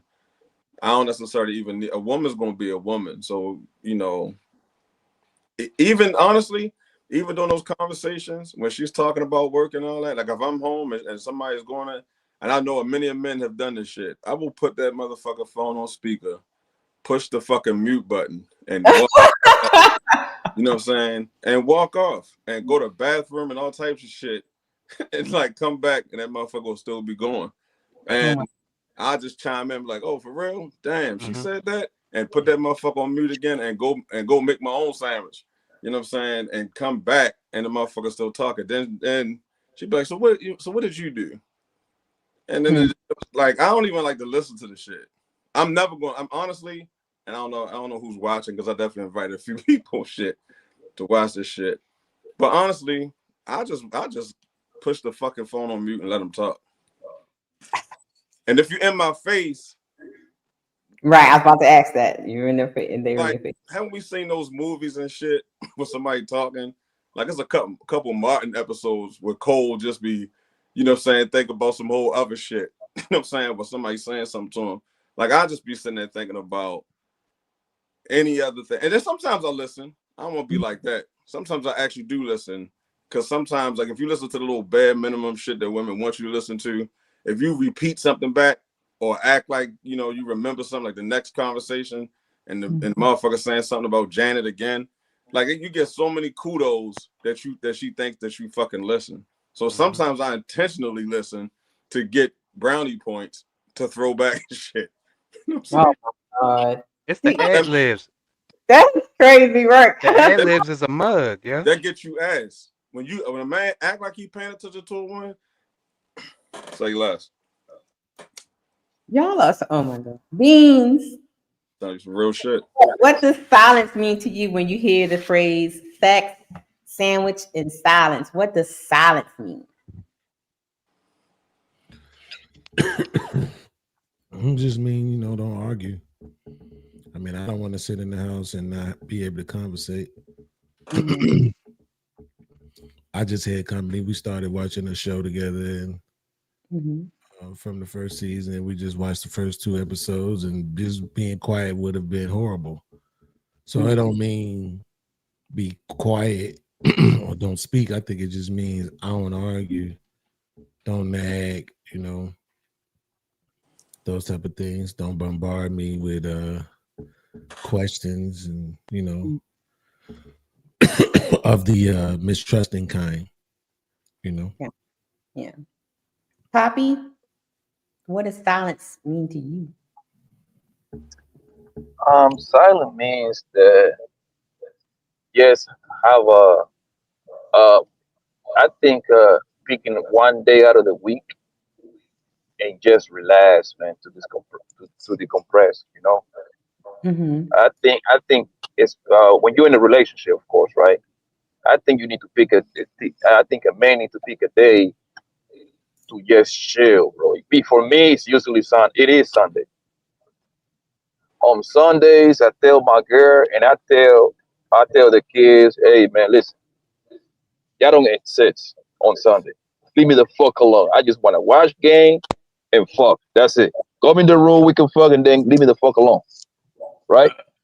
Because you need a day just for you to relax, bro, and vice versa. I think your girl should need a day too. Usually your girl pick a day out of the weekend to go to her mama house, and go bother her life over there. Mama, daddy house, sister, somebody. Because like I said earlier, women are more into the group thing. You know what I mean? They need to talk all day long. And I was going to say something similar to what Bean said, like that silent doesn't mean that you just in complete quietness. Nah, doesn't mean that, because I can talk to you. It's just the extra talking. You know what I mean? Like I never understood how women is that part. They don't like somebody at work, but some way, somehow, they know their entire life and they can tell you about it. They know what kind of clothes she wears. They know what she got at home. They know she driving a spare tire. I'm like, yo, you don't like this woman. How you know so much about her? And I don't care about this woman. I don't know her. And then they get mad at you when you don't keep up with the conversation. Oh, you don't listen to me. I don't know that bitch. I don't care. Y'all don't watch it. I'm pretty sure most men deal with that shit. They tell you about story after story about somebody that they don't like, and they want you to keep up with the story, because usually the way that we listen to the story is we just do ad libs and shit like that, like, well, for real, word. But we literally and listening to you because we already checked out. We don't want to hear about your boss. We don't want to hear about your coworkers. I can't. Lord have mercy. Y'all know, oh, okay. Oh, we keep it up. Brother, help him out. Silence, Yeah, my bad, fellas. I apologize. Yeah, I'm a little bit different. I don't got to deal with that shit. Like that talk is, you know me, sis. That's about gardening. It's about health. It's about nutrition. It's about all of the it's about intellectual shit. Like we've been building from day one. Like that's just what we do. So, I apologize that, the fellas got to go through all of that. But the going off into tangents and we all definitely deal with a certain baseline. And that's what my answer would be. I absolutely agree with the fellas to a baseline. But I kind of veer off because more is required. Like I'm not one of these sports talk. Like I watch my sports. Sis, you watch your crashes and demons and witches and the misses that we all have our individual selves, but we all kind of come together collectively and then we start building. And just like our streams, we don't talk about foolery. We don't talk gossip. If we talking about something, we're incorporating it into a topic. So all I can do is apologize. I do agree. Some ladies do go off into tangents. They be off into space. They'll chase a squirrel. I play a game with my mother-in-law. It's like name this celebrity. She's bad with and trying to help her. Nah, that's Samuel Jackson. It gets unique. So sometimes you just tap out, but that's on me. That's why I pick the ladies that I pick. I celebrate and contribute when I want to, but when I want to tap out, I'm tapping out. I see y'all later. I ain't talking about this. And that's on me to say. I don't have to listen to every tangent, but I don't get those. And I don't know if it's, just a certain selective type of woman. But again, my woman is growing stuff and she's a fucking homeschool teacher. I'm the principal of a school. So I'm talking about class and algebra and shit that it's this was tough in school today. And I don't want to shy that away. No, I'm not doing that. And it was a time when she was pregnant. I would come home and she's like, yo, I've been talking to kids all day. I got one in the belly. I got one running around. I got I want to talk to an adult. Yeah. So I'm not gonna shun that away. But I do hear beings in them when they say silence is not just being silent. For me, silence is knowing how to read your man, learn your man. Everything ain't for no response. You see, I'm in that mood where I don't feel like it. You can see it. You my girl. If anybody can see it, you can. So that's what I'm talking about. Reading the room, learning your man, earning your man. But I don't know. These guys might be talking about something different. Y'all help me out, fellas. I'm with you on that one. I'm on the same page with you, bro. Well, let's get to the sandwich, okay? Because we need to get back to the 6. No, Red, hold on, Red. What is silent for you, girl? What is your silent? Are you silent?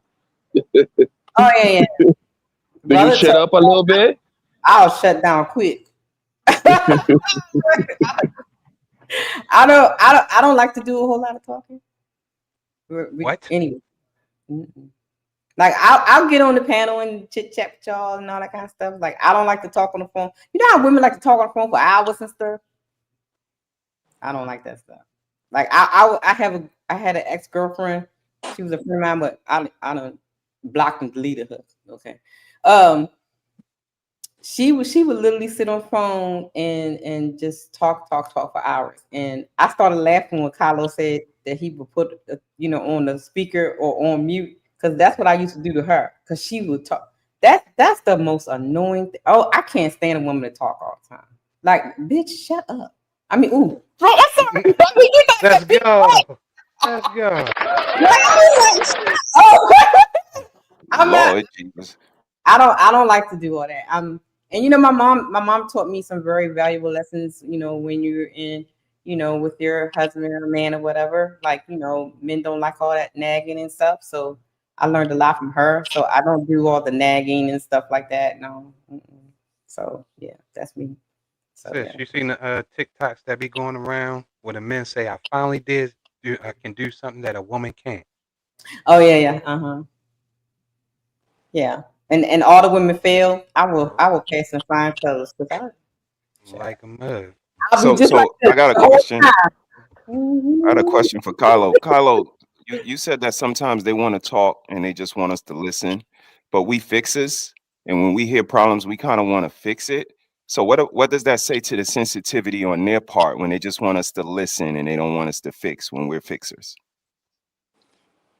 That goes back to reading the room. I have learned, yo, that every single woman is you ever heard that one man can get a different woman than another man got, and one woman can get a different, like, every woman is different, every man is different. So it's kind of like somebody wants you, and even the same woman, like, we all gotta read the room every single day. Sometimes somebody do want you to suggest something or reaching out for help, and sometimes they don't actually want you to fix shit. They just literally want you to sit and just fucking listen.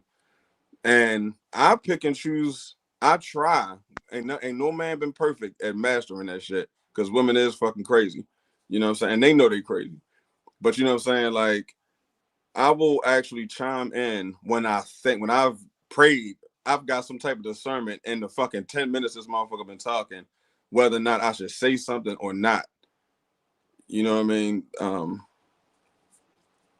know if I answered your question. Yeah. Yeah, I just don't. I had to learn that shit. Like, I had an ex back in 2018, and she said something. We was arguing. I'm talking about a heavy ass argument, and she was like, "I just don't fucking love you." You know what I'm saying? And I was like, "Damn!" And I went and I went off.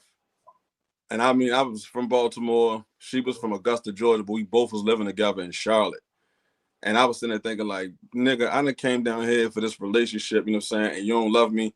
But I had to learn. I talked to my grandmother, and she's told me sometimes women, like, argue, like, and say something, like, that sounds profound, like the whole relationship, but it's literally in that fucking moment. She was saying, like, right in that moment, I can't stand you or whatever. That's why somebody could say something, like, I don't want to be with you, and the next motherfucking day, you know, I ain't gonna say be up your ass, you know, and be right back in your face. Because, like, we're constantly, a lot of times women, and I know y'all heard this shit, women be leaving motherfuckers for years before they actually leave, type shit. But that's why a man can turn that shit around. If you gain wind to that shit, you can actually turn it around and get her. There was once one constant, there was an interest. You can turn that shit around and get her ass right back. But once she's, I hate to quote R. Kelly, but when a woman's fed up, like, it ain't shit. There's a point where she reaches, there is no turning that shit around at all. But once you ever got her, you can always turn that shit around. What you mean by turn? So I have a question. So the whole thing about, so when we hear women say they want an emotionally intelligent man, right?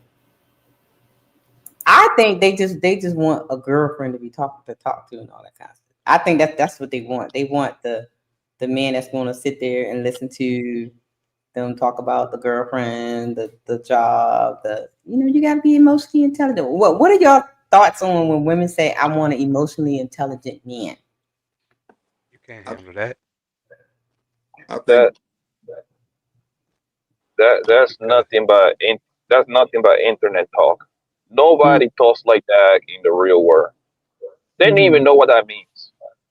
Yeah, I just started hearing about that emotional intelligence bullshit the past 14, 16 months, I bet. It's a bunch of bullshit. Women, if it all comes down, if she like you and she doesn't. It's that simple. If she like you, she wants you to like snatch her. She don't want no girlfriend. She want a man. She want like a Daenerys Savage. If she doesn't like you, she want to turn you into a bitch, into one of her girlfriends. That's what the friend. What do you think the friend song exists for? The friend song is for a guy to have quality girlfriends for them. They get all the benefits minus giving up the pussy. Hey, Poppy, I'm gonna say this. I think a lot of women don't. There's a lot of women that view men as suckers.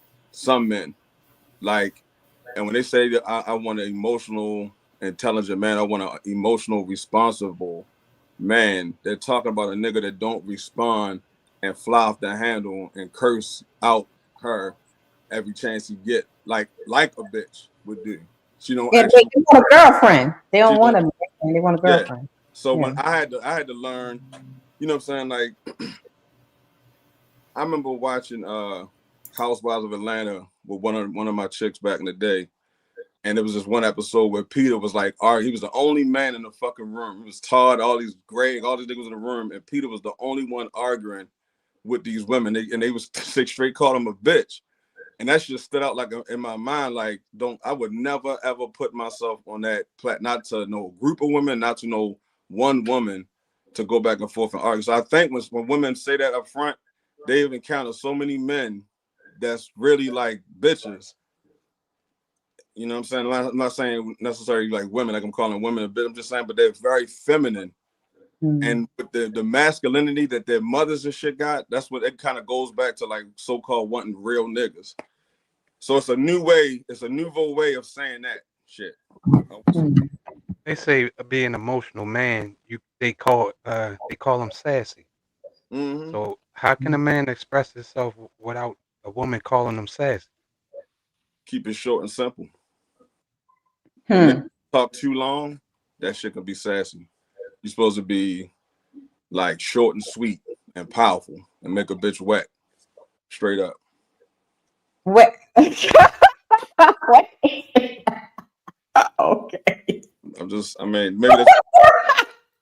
Maybe that's just me. But Maybe a little bit. Let's go. Never. Okay, anyway. Let's do sandwich real quick. When you hear sex, sandwich, and silence, what does the sandwich really represent? I think it's as literal as that. As literal as, yo, make me some food. You know what I'm saying? You want sex? Can you make me a sandwich? It don't got to be a literal sandwich, right? It could be shit. Go in the kitchen and make me some macaroni and cheese. Tacos. So, but is there a correlation when a man say, because when men say, you don't even cook for me or whatever?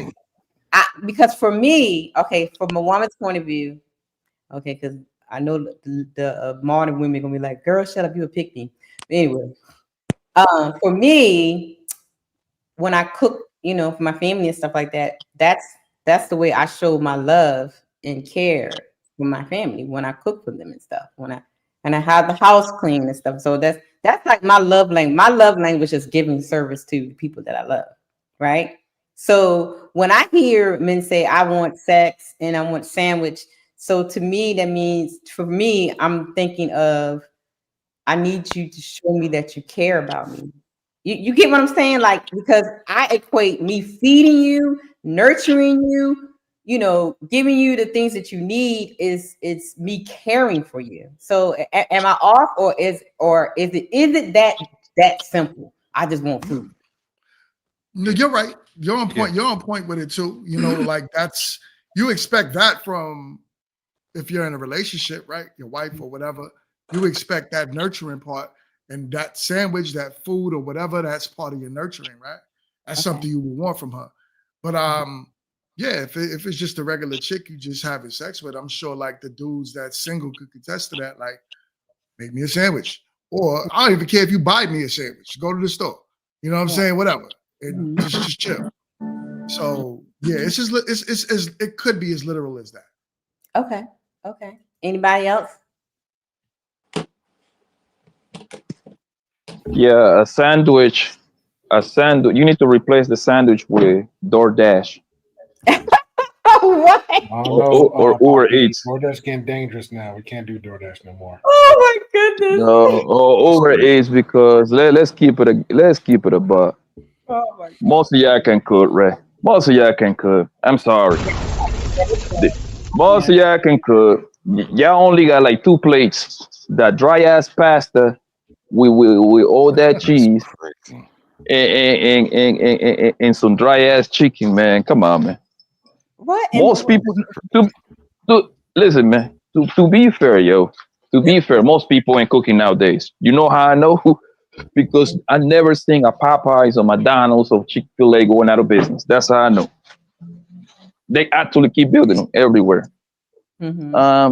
the sandwich for the. I have a bunch of women cook for me. That's supposed to be a way of a girl kind of like trying to like get a man to wife her up by her cooking. But nah, man, I think in today's day, most girls, they don't want to cook like that. They don't even cook for themselves. Every time you go to a girl house, she always order out. She always ordering food. Out of 30 days, out of 30 days out of the month, out of 30 days out of the month, I'll be checking if a woman cook 10 times, which that would be what, around 33%.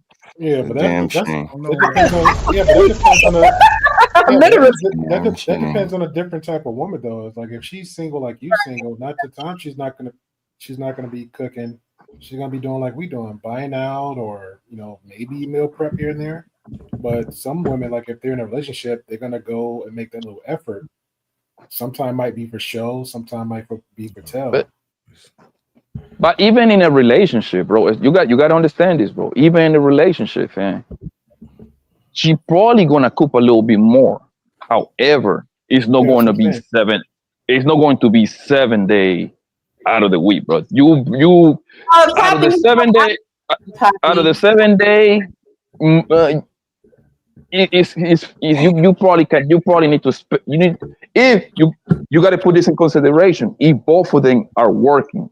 Yeah, I'm doing my assumptions on both parties working. You see what I'm saying? Yeah.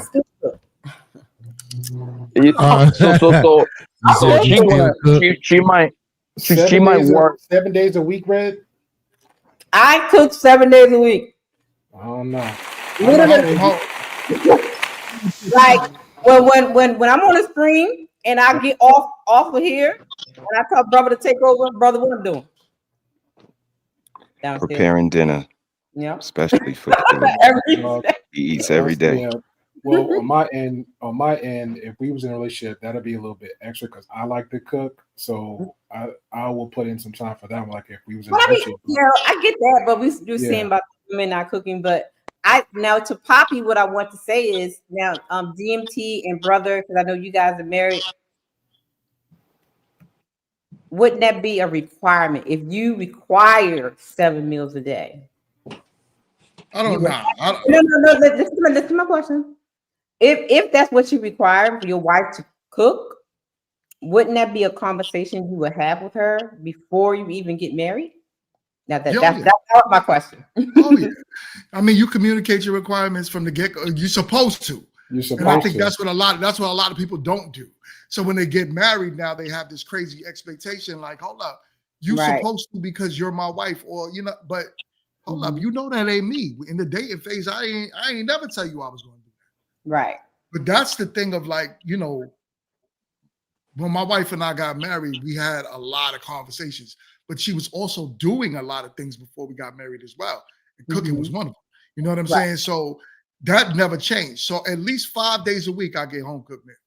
And usually she'll cook so big, the other 2 is like left. Thank you. That's the point I'm trying to make. Thank you. That's the point. Right. And I just add a little bit more to whatever. Yeah. I mean, it's not hard to do. I don't know why it's the women think it's so hard to. I don't know, child. That's a whole nother show. They lazy as hell. All of them lazy, sis. That's It's again. I don't know if you 3 meals. It's 3 meals a day: breakfast, lunch, and dinner, and it's 7 days. Y'all can hear me, right? I was agreeing with bro. I mean, I was disagreeing with bro. I don't keep it moving. Wait, hold on. 2 y'all talking at the same time. Beans, then Great Pill, then brother. I was disagreeing with. Like, I get the argument. I could see why you say lazy, but the thing is this: there was no time prior to, this new wave of feminism where the women were working full time and in the kind of job capacities that they're in now, and also handling all of that homework as well. That never existed. So it's kind of difficult to make it seem like it's lazy. You see what I'm saying? Like, we didn't see it. They didn't used to work in those, full-time, laborious type of position. So now that that's being asked of them, I can kind of see why they may want to push back against it a little bit. I can see why you may want to say, oh man, I can't do the home cooked meal every day. That's kind of a bit much to be asking for. I don't, we all know that the restaurant food, ain't really a good deal for you.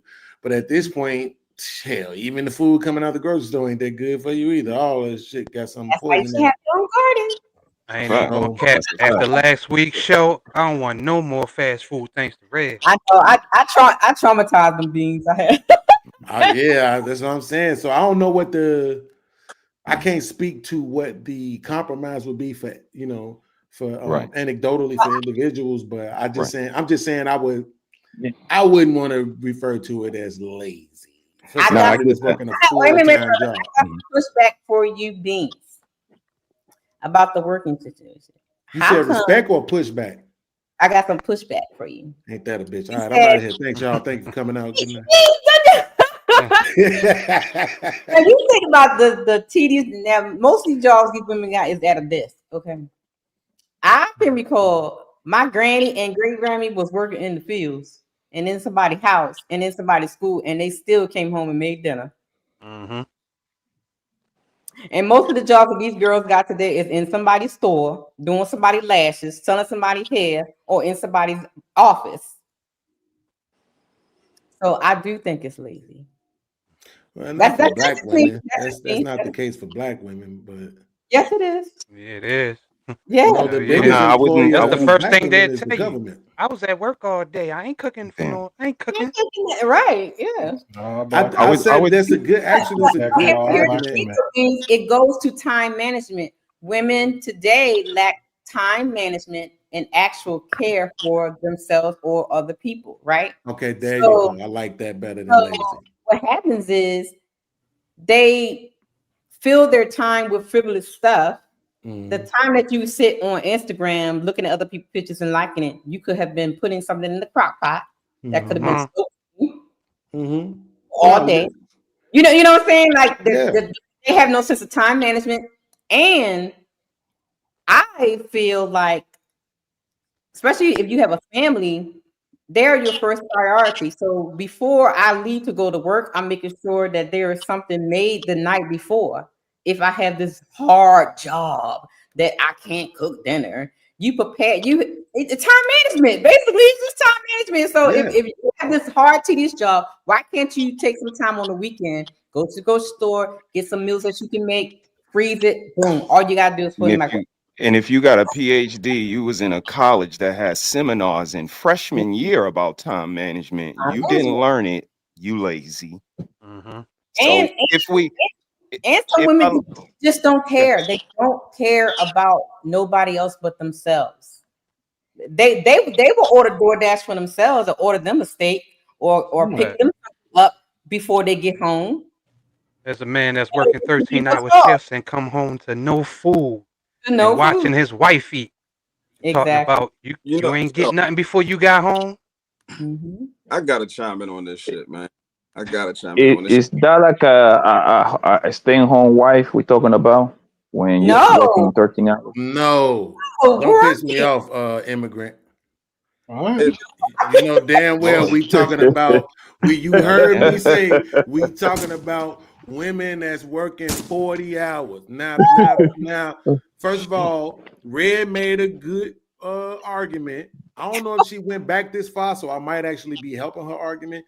But if you're talking about doing the quote unquote slavery into sharecropping era, right? And you're saying maybe those women were maybe contributing 8 hours a day in the fields or whatever, you might have an argument there. But again, that was under dire situations. No, I'm talking about that mentality, 50s, right? 60s, and the 70s. I'm talking about my grandmother, my great grandmother, and before COVID, I was working in the office, and I was doing about 50, 60 hours a week, baby, and I still came home and cooked. Right, but Yeah. see, what I don't want to do is say because I'm beautiful, everybody else need to be beautiful, right? So I don't want to use your anecdotal. What I'm saying is historically and in general, right? We never had that. If you look at the marriage numbers and how that decline began, like around 1962, I think was when we started dropping like 1% every single year. So that's what I'm saying. When you get to the 80s, where women are full throttle, full force labor, 40 hours a week plus working all the time, right? They done slowed down with having 10 kids and all of that. Now you see the decline in marriage. So I'm saying in general, we never really had a situation where it was women that was working full time out in the labor force doing the same job that men were doing and coming home and doing that, right? So I just don't want to say that it's lazy. But when you make the argument about time management, that was a perfect argument. There's nothing I can say about that. You are 100% right about that. So I don't want to make any excuses for them not doing it. I just don't want to call them what my brother Mr. He said called them, because I love the ladies. I'm sorry. Red. Kylo was trying to go and I cut him off. It has a lack of consideration as well, right? And even if you're not, those that are in relationships or living together or anything like that, even if you have children, you have women literally that don't even cook for their children. They rather buy frozen pizzas, chicken nuggets, and throw it in the microwave. The children don't even know what a vegetable look like. Yep, that's a fact. They have no nurturing bone in their body, lack of care, lack of nurturing, and lack of time management. It's selfishness. Bottom line, selfishness. Did you turn the bounties on yet? So I can get rid of Pop. You're Red. He gonna call you're Red. Do you got bounties for retarded niggas? He's on the right with the red. I'm still waiting on everybody to slide for Jesus, right? Ain't no. That's my bro, man. That's my brother. You cut Kylo off, Poppy. Okay, Kylo, brother, and Poppy, and then all of y'all. I gotta go check on my chicken because I cook. Okay. I'm just like, I'm listening to this shit, and I'm just kind of like, I'm listening to all the different type of women that everybody's experiencing, and I'm just kind of like, where the fuck I've been? Because I'm not trying to distance myself, but I swear to you, I'm kind of like, I was raised by two grandfathers, man, and I'm saying like, these niggas was the ones. You remember how our grandfathers had the family around the corner and the other family around there? Like, my grandfather had a fucking wife and a girlfriend and a mistress. And I remember coming up the steps. Yeah, he was a Rolling Stone. He was the hoe back then. Coming up the steps when I was about 12 years old, creeping up the steps, and I heard all three of these motherfucking women in the kitchen talking about what they was going to give Big Nat for Christmas. And I said, at 12, I was like, God damn, this nigga is the boss. You know what I'm saying? And it's only, it goes back to also the women, goes back to the type of men that we talk, because we can sit here and just chime in on women and shit, but it goes back to the type of man that a nigga is as to what a woman will want to do. I'm telling you, I don't really experience a lot of this. I don't know, and I'm not trying to distance myself. I swear to you, I'm not. But when you just come in, you ain't gotta be no sucker. I'm not a nigga that just pay for shit, but I am a nigga that just pay for shit too. I pay bills and I do shit for people, you know what I'm saying? And they want to fucking please me in all different types of fucking ways. They want to fucking cook. Like, and they could come home 40 hours, 60 hours. It don't, I swear, I promise you. So I think a lot of different men command different shit out of the same woman. You could have had the motherfucker the last time and she get to me and shit and want to fucking cook. Yeah, and or even if she can't cook, she want to fucking go learn. Like, I don't know, yo. I don't know. I'm tongue tied because I'm really sitting here listening. Like, is women late? I don't even know no lazy one. And I think that's what it is. I'm gonna just say this, and I'm gonna land this motherfucker plane. You know, when motherfuckers keep talking about reality, the crazy thing is there is no one reality. We really do live in a multiverse. There is 80 billion. Shout out to me. There's 8 billion motherfuckers on this planet, which means there's 8 billion viewpoints of what reality is. that's one of the main reasons why I don't argue with nobody anymore. Because like you have your viewpoint, like everybody talking right now has their viewpoint on what their version of reality is. Yo, Carlo, you're 100% right. That's why we have the conversations. That's why I hope people don't trip as much when the stuff people say. Everybody got their own perspective. You got like 1, 2, 3, 4, 5, 6, 7 different perspective, our different life experiences, and we're sharing, and that's pretty much it. If we take something from this, from a grain of salt and move on, that'd be perfect. But everybody's not gonna be 100% right all the time. Anything, you know what I'm saying? No, but in your world, and in brother's world, you know what I'm saying, and Poppy's world, like you know what I'm saying, like everybody's right in your own fucking world.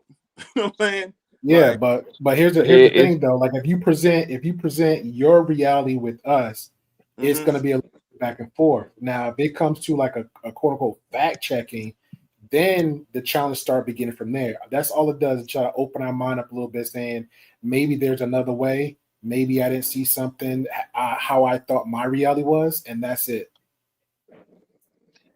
The thing is, it's gonna come down to this, bro.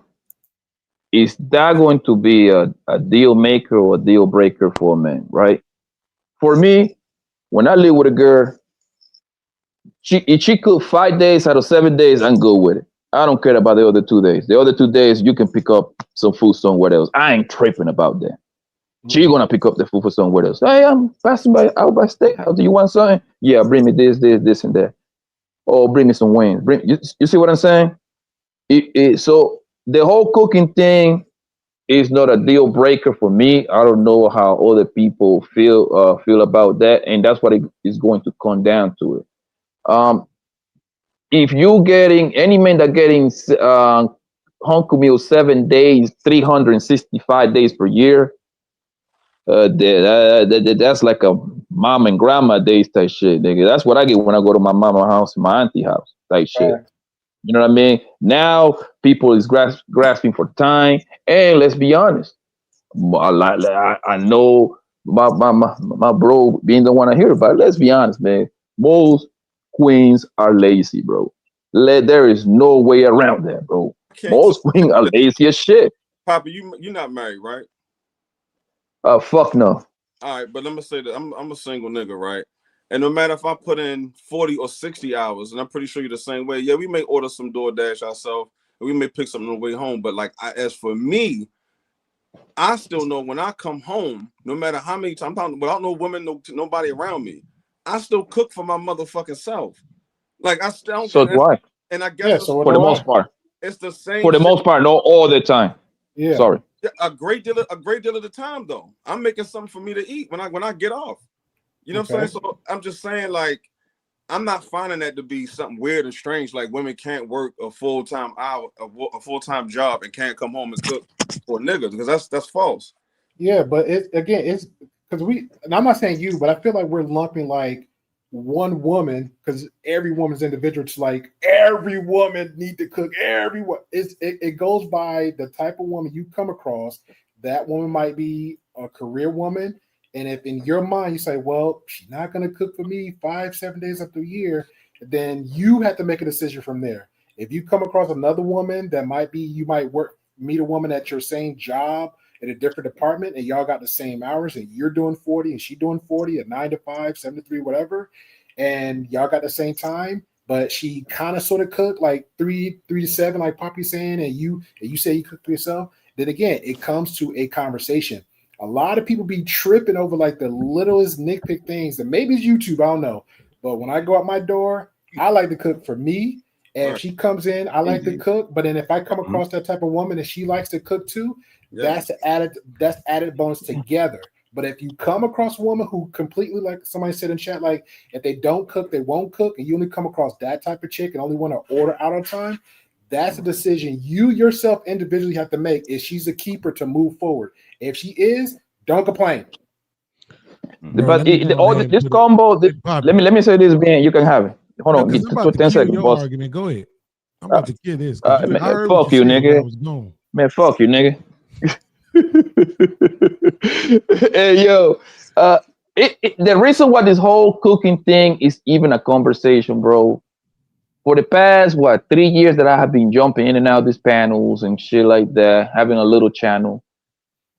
Only on the internet here, I have watched plenty of videos on YouTube, Instagram, TikTok, women saying that being a housewife and cooking is like slavery.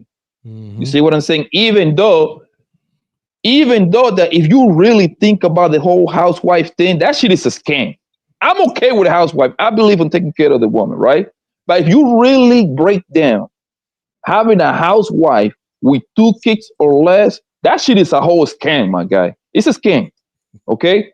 Because you can do all your house duties literally under 2 hours. Get them, Poppy. Literally. And they send their kids to school too.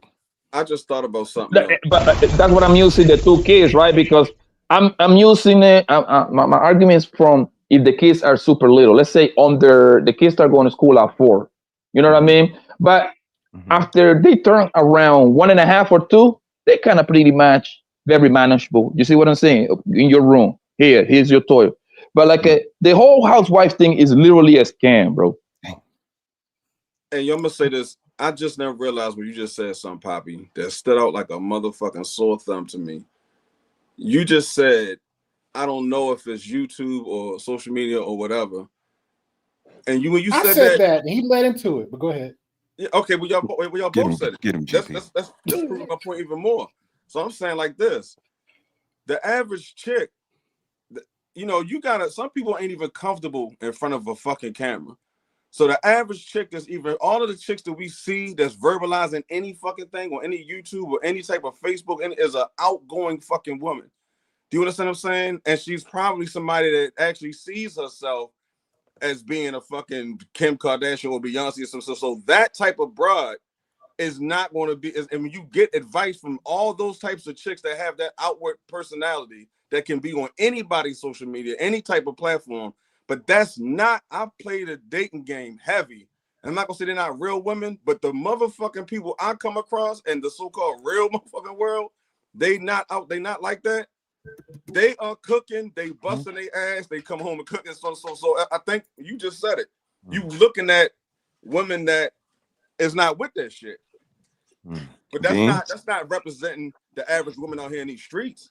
I think to some degree it is, but I think it's less about it being like them not necessarily cooking, but them, it's the same shit I do. Encore, Salisbury steaks, it's the burgers, it's the chicken patties and the chicken nuggets, and it's not stuff that they actually just preparing from scratch on their own.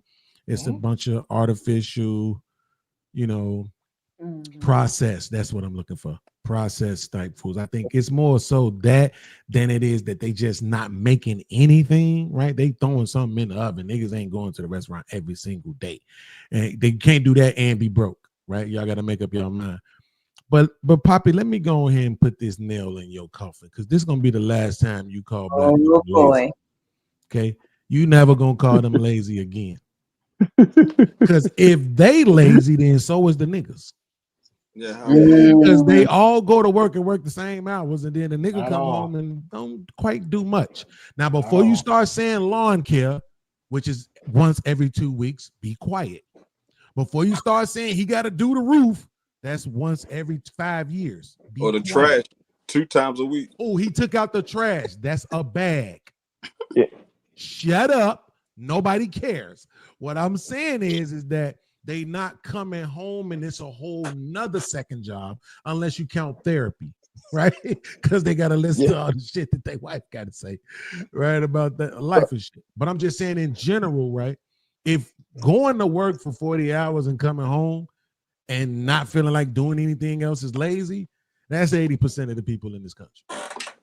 Right, so that's I like what Red said when she said that women are horrible with time management, right? That they get lost in the sauce. They spend too much time in social media and gossip and all of these other things, and on the phone and all this other stuff, out at bars, those type of things. I'll give you that part, but you can't call them lazy. And the next time you do, ice. How you gonna tell a man what he can and cannot say? ICE. Hey, Vince, but here's the deal though. The Negroes aren't the one saying that cooking is a slavery and cooking an extra plate is too much. It's the queens. They are the ones that are complaining about the cooking part. Yeah. Most men ain't got absolutely no problem with the cooking, bro. I know plenty of guys in my I'm talking from my small example of life, right? My small circle. Most guys, they don't got no problem getting in the kitchen. I can make the argument in 2025, most men cook more than women. Damn. Yeah. More men cook more than women. I just cannot Get him, relate. Poppy. to it. I cannot relate. Poppy Yo, dropped a that's gem. crazy. A gem. I don't know. I don't cook nothing, man. That's A crazy. gem. Well, if he's talking about the single ones, then I probably have to That's probably have nuts. to agree with you. But Even in a relationship, Beans, I promise you, bro. Even in a relationship, though, and Beans, next time that you go to whatever restaurant, Chipotle, Chick-fil-A, Outback Steakhouse, Olive Garden, bro, sit down and pay attention. Those places are filled up with women, bro. Is the ratio, it will be 65-35. It's gonna be table full of women and maybe a little couples every here now and there, but the majority is gonna be women. Most men, they don't got no problem getting in that kitchen and cooking. They don't got no problem because usually they got like a goal. Okay, let me go ahead and buy the groceries because you know what? I remember at 1 month I did this on purpose. I'm gonna eat out for 30 days straight. Nigga, I spent like $1,400, bro. And to remind you, I'm not getting no fucking crazy meal. I'm just getting some bullshit and going for 30 days straight, right? Bro, I bought some grocery. Shit, how much I spent? Probably $300-400 maybe. That should last me for a whole month. You see what I'm saying? That's what I'm speaking about to. where I'm Again, at. it's the shock value that Beans here is the word lazy, but like you said, Beans, it's kind of anecdotal. But if we start to walk it down, anecdotal relationship, it's gonna boil down to laziness. Yeah, I think Beans just Like- wanted clarification on that particular word. He was coping with that. Yeah, a little bit. yeah, He it was coping. definitely the buzz value. But Beans cooking a little more at night to take a little something for lunch. Come on, that's not new information. The price of food, the health, you said it's processed. So we just knowingly just feeding our family process. And this is what I mean by lazy. When we really walk it down, like the sex for me is not literal. Can I respond to that? Sandwich. I'm sorry. The sandwich is not literal. I'm sorry, we weren't on sex. We were on sandwich. The sandwich is not literal. It was like the clip she played. I don't want another nigga sandwich. When I was a teenager, I'm judging my girlfriend off the sandwich she make. All the niggas in Bed-Stuy get a piece of bread, get ham or whatever the hell they eat, crazy, and then another piece of bread, maybe some cheese, maybe. My girl got, I need a pickle, I need lettuce, chips, ice cold soda with the damn condensation running down the glass. Like it's a certain, I don't want another nigga sandwich, fam. Don't bring me bean sandwich. And for me, it's that they mad lazy. They don't want to cook. Now it's raised up a level. Now the lettuce got to come from the garden. And they not growing shit. They not nurturing shit. Ask them to germinate a seed. They'll look at you crazy, and that's the disrespect because I got a vision of how our family runs too. And my vision is you teach our kids. Not some white woman that's going to label them with ADHD. And you feed our kids out the stuff that you grow from the garden, not no processed food, because this is how I see the relationship going. But if sex only mean a literal ham sandwich, I see why niggas get the results they get. They man eat ham. I got a clip for beans. Beans, I want Hey, to show you you. should have brought that comment back up. Oh, the That comment? was, that was a look good at comment. the end. I want to tell you, look at the end of the comment. Right? It's gonna be a compromise. Yeah, One that was way the or whole other, point I was especially making. when you're talking about a woman working full time. Yeah, but that's the whole point I was making to Kylo. A conversation between the two, and it becomes leads to a compromise. Period. If So that you doesn't wash work for dishes, you, Time management will catch up with you when you work 13 plus hours per That's my day. daughter's But garden. That's my but daughter's motivate me to cook by buying the food, show appreciation, spank my cheeks while cooking, exactly. wash the dishes, please. So that's the question is, are you washing the dishes? Nah, we got two dishwashers. Okay. It's called I don't Our watch this Kids. at all. They That's 13 one and thing I don't do, 17. bro. They all of them I got watch kids. What are the kids doing besides going to their room playing that $500 game or looking to see the EBT balance on that $1,000 phone? Hey, Look, okay. I don't Lazy. know when that changed, Red. Lazy. They're not curating our house kids' was beans. changed? They're not feeding them. They don't care what they doing while they home. They're not making them respect nobody. They're not making them read nothing. They just telling them to go check the EBT balance on that $1,000 phone. Lazy. And try, and you are absolutely right, boss. Because and that's why me, us. Poppy, hold on. I got a clip I want to play for Beans.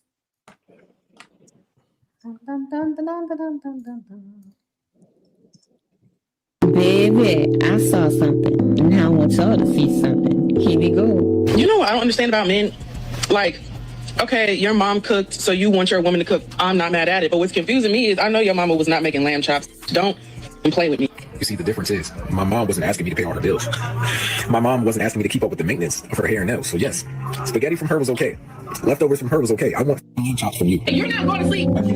No, I need to stay 8. I'm bored. Like, 12 hours and just eating. yes. And I got you food. You got me talking about this doesn't even count. Now you have to give me something. Because I'm hungry, I'm starving. Aren't you hungry? Yes, I'm hungry. I thought you Good. Give me to eat some. What you mean? telling me that I have to eat that. What? What you mean you have to eat this? Like, I don't have the real food, a real meal. I can't come home to a nice cup. I can cook you some ramen. We have more packs in there.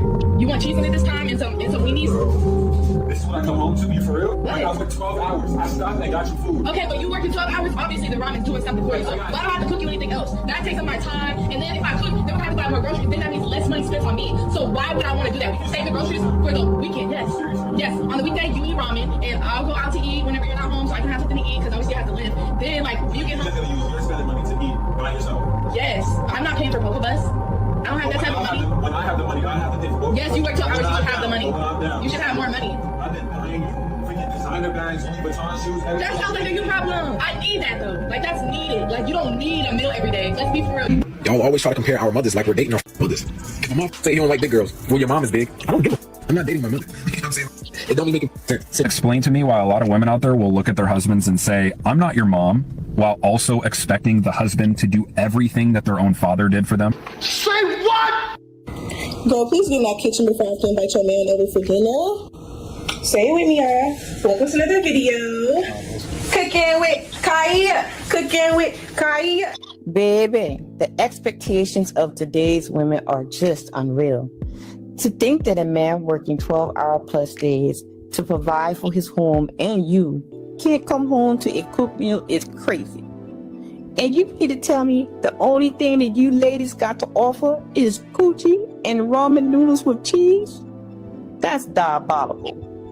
The entitlement and selfishness in this clip is definitely displaying the mindset of today's women.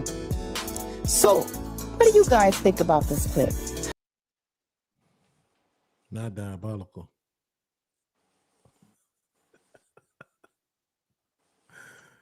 Oh shit. Okay. All right. Yeah. They do think like that. They all lazy beans. I mean, come on now, you know that was a skit, right?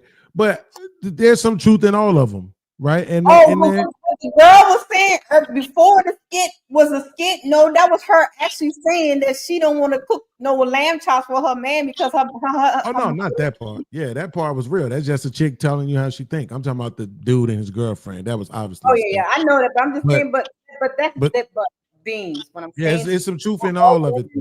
Yeah, they are women that think like that. I know some of them. They really just selfish. Yeah, I mean, I understand that, but again, even in that skit, this chick was unemployed. Right? Like he doing all the work and he giving her money for her own pockets, and she don't want to use that money on him.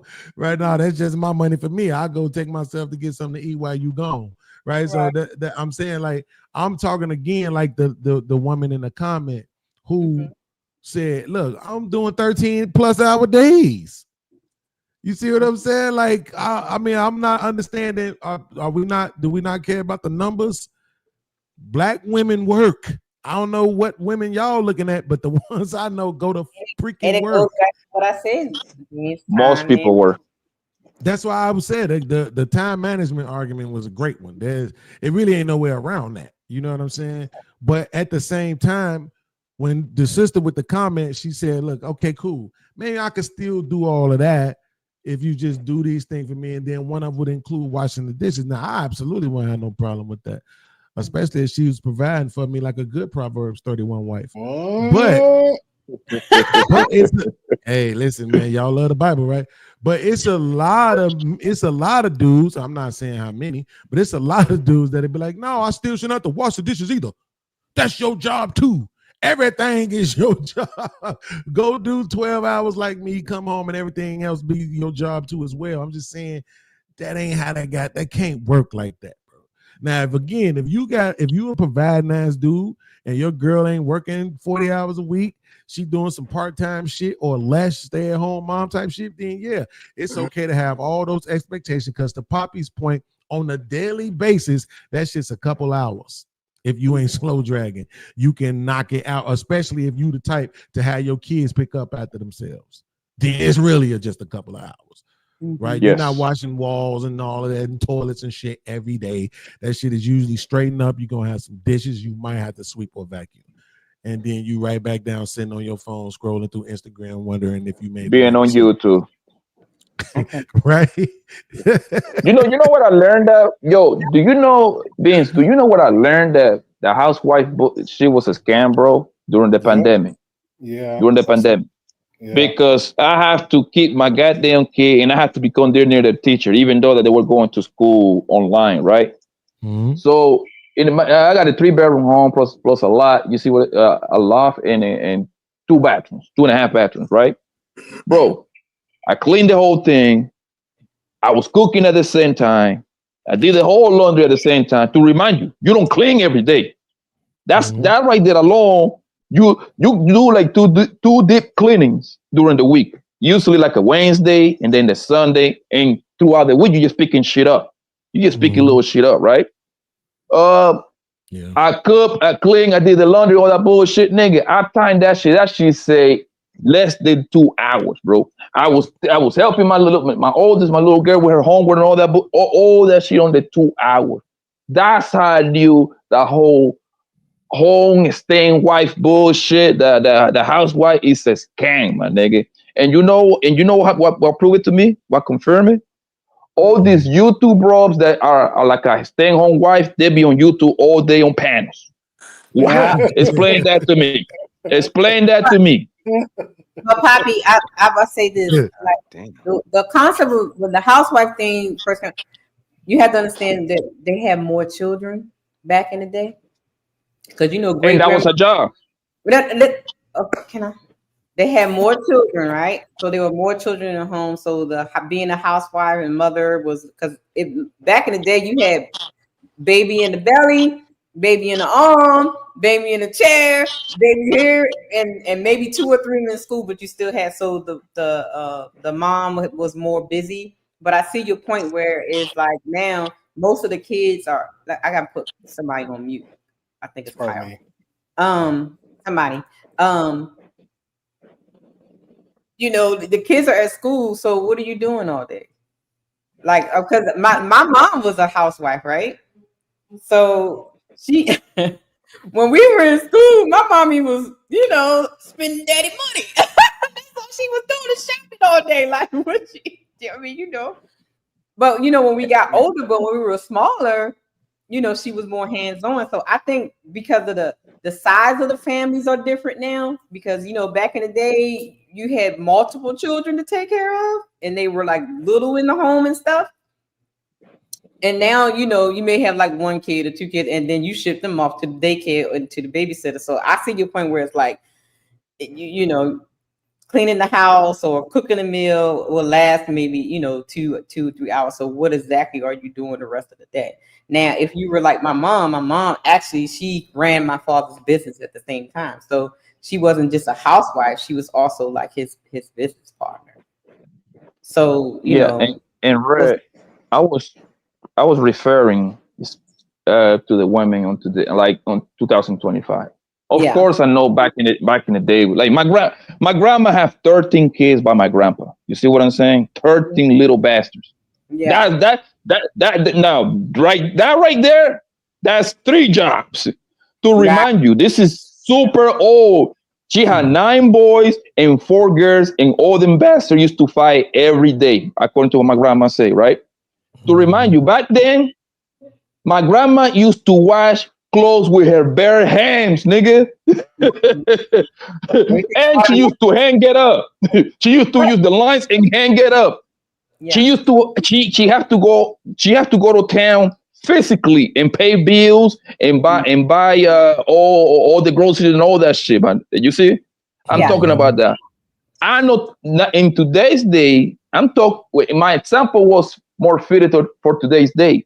Mm-hmm. Most girls today's day gonna have like 2 kids or less.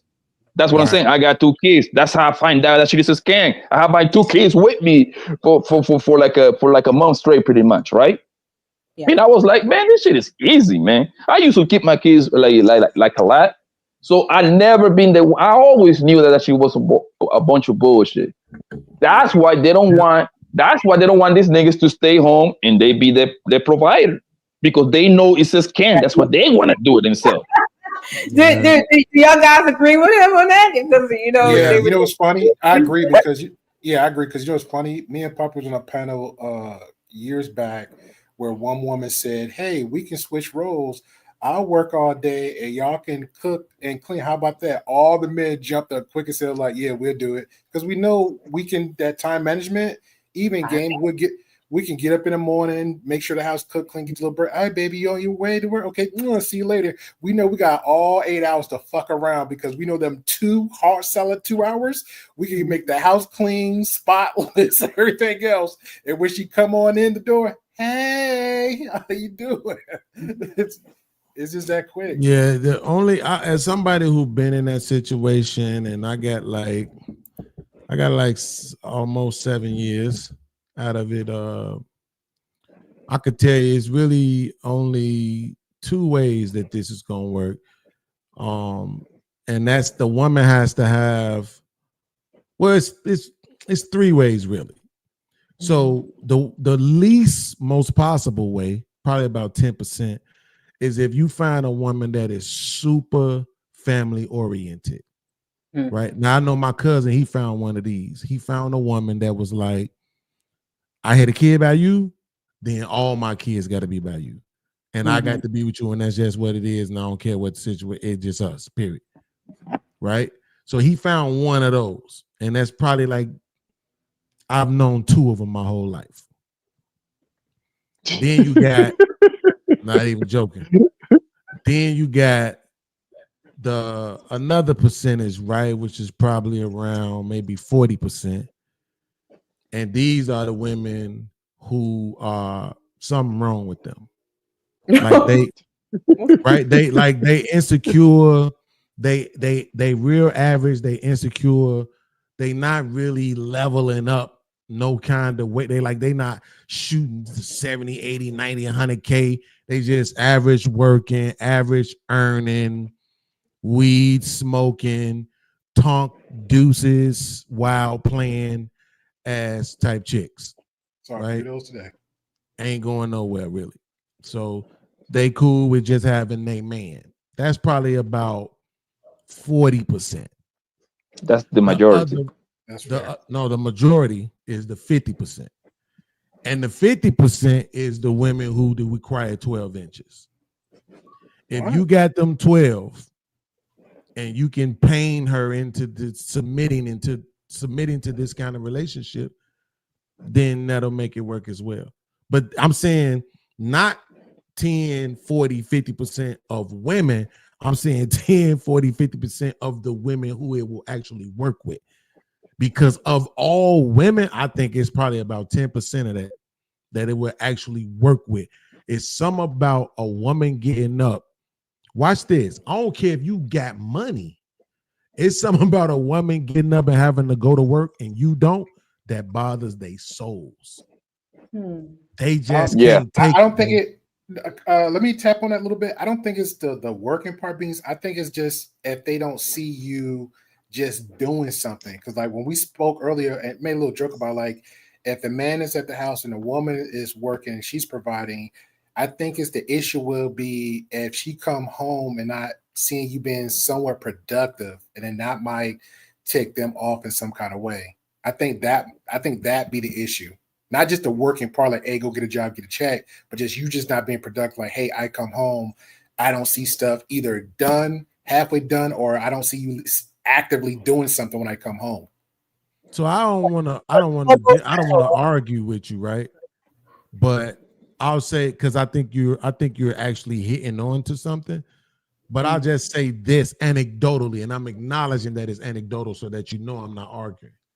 I know guys who say they woman couldn't stand it, bro.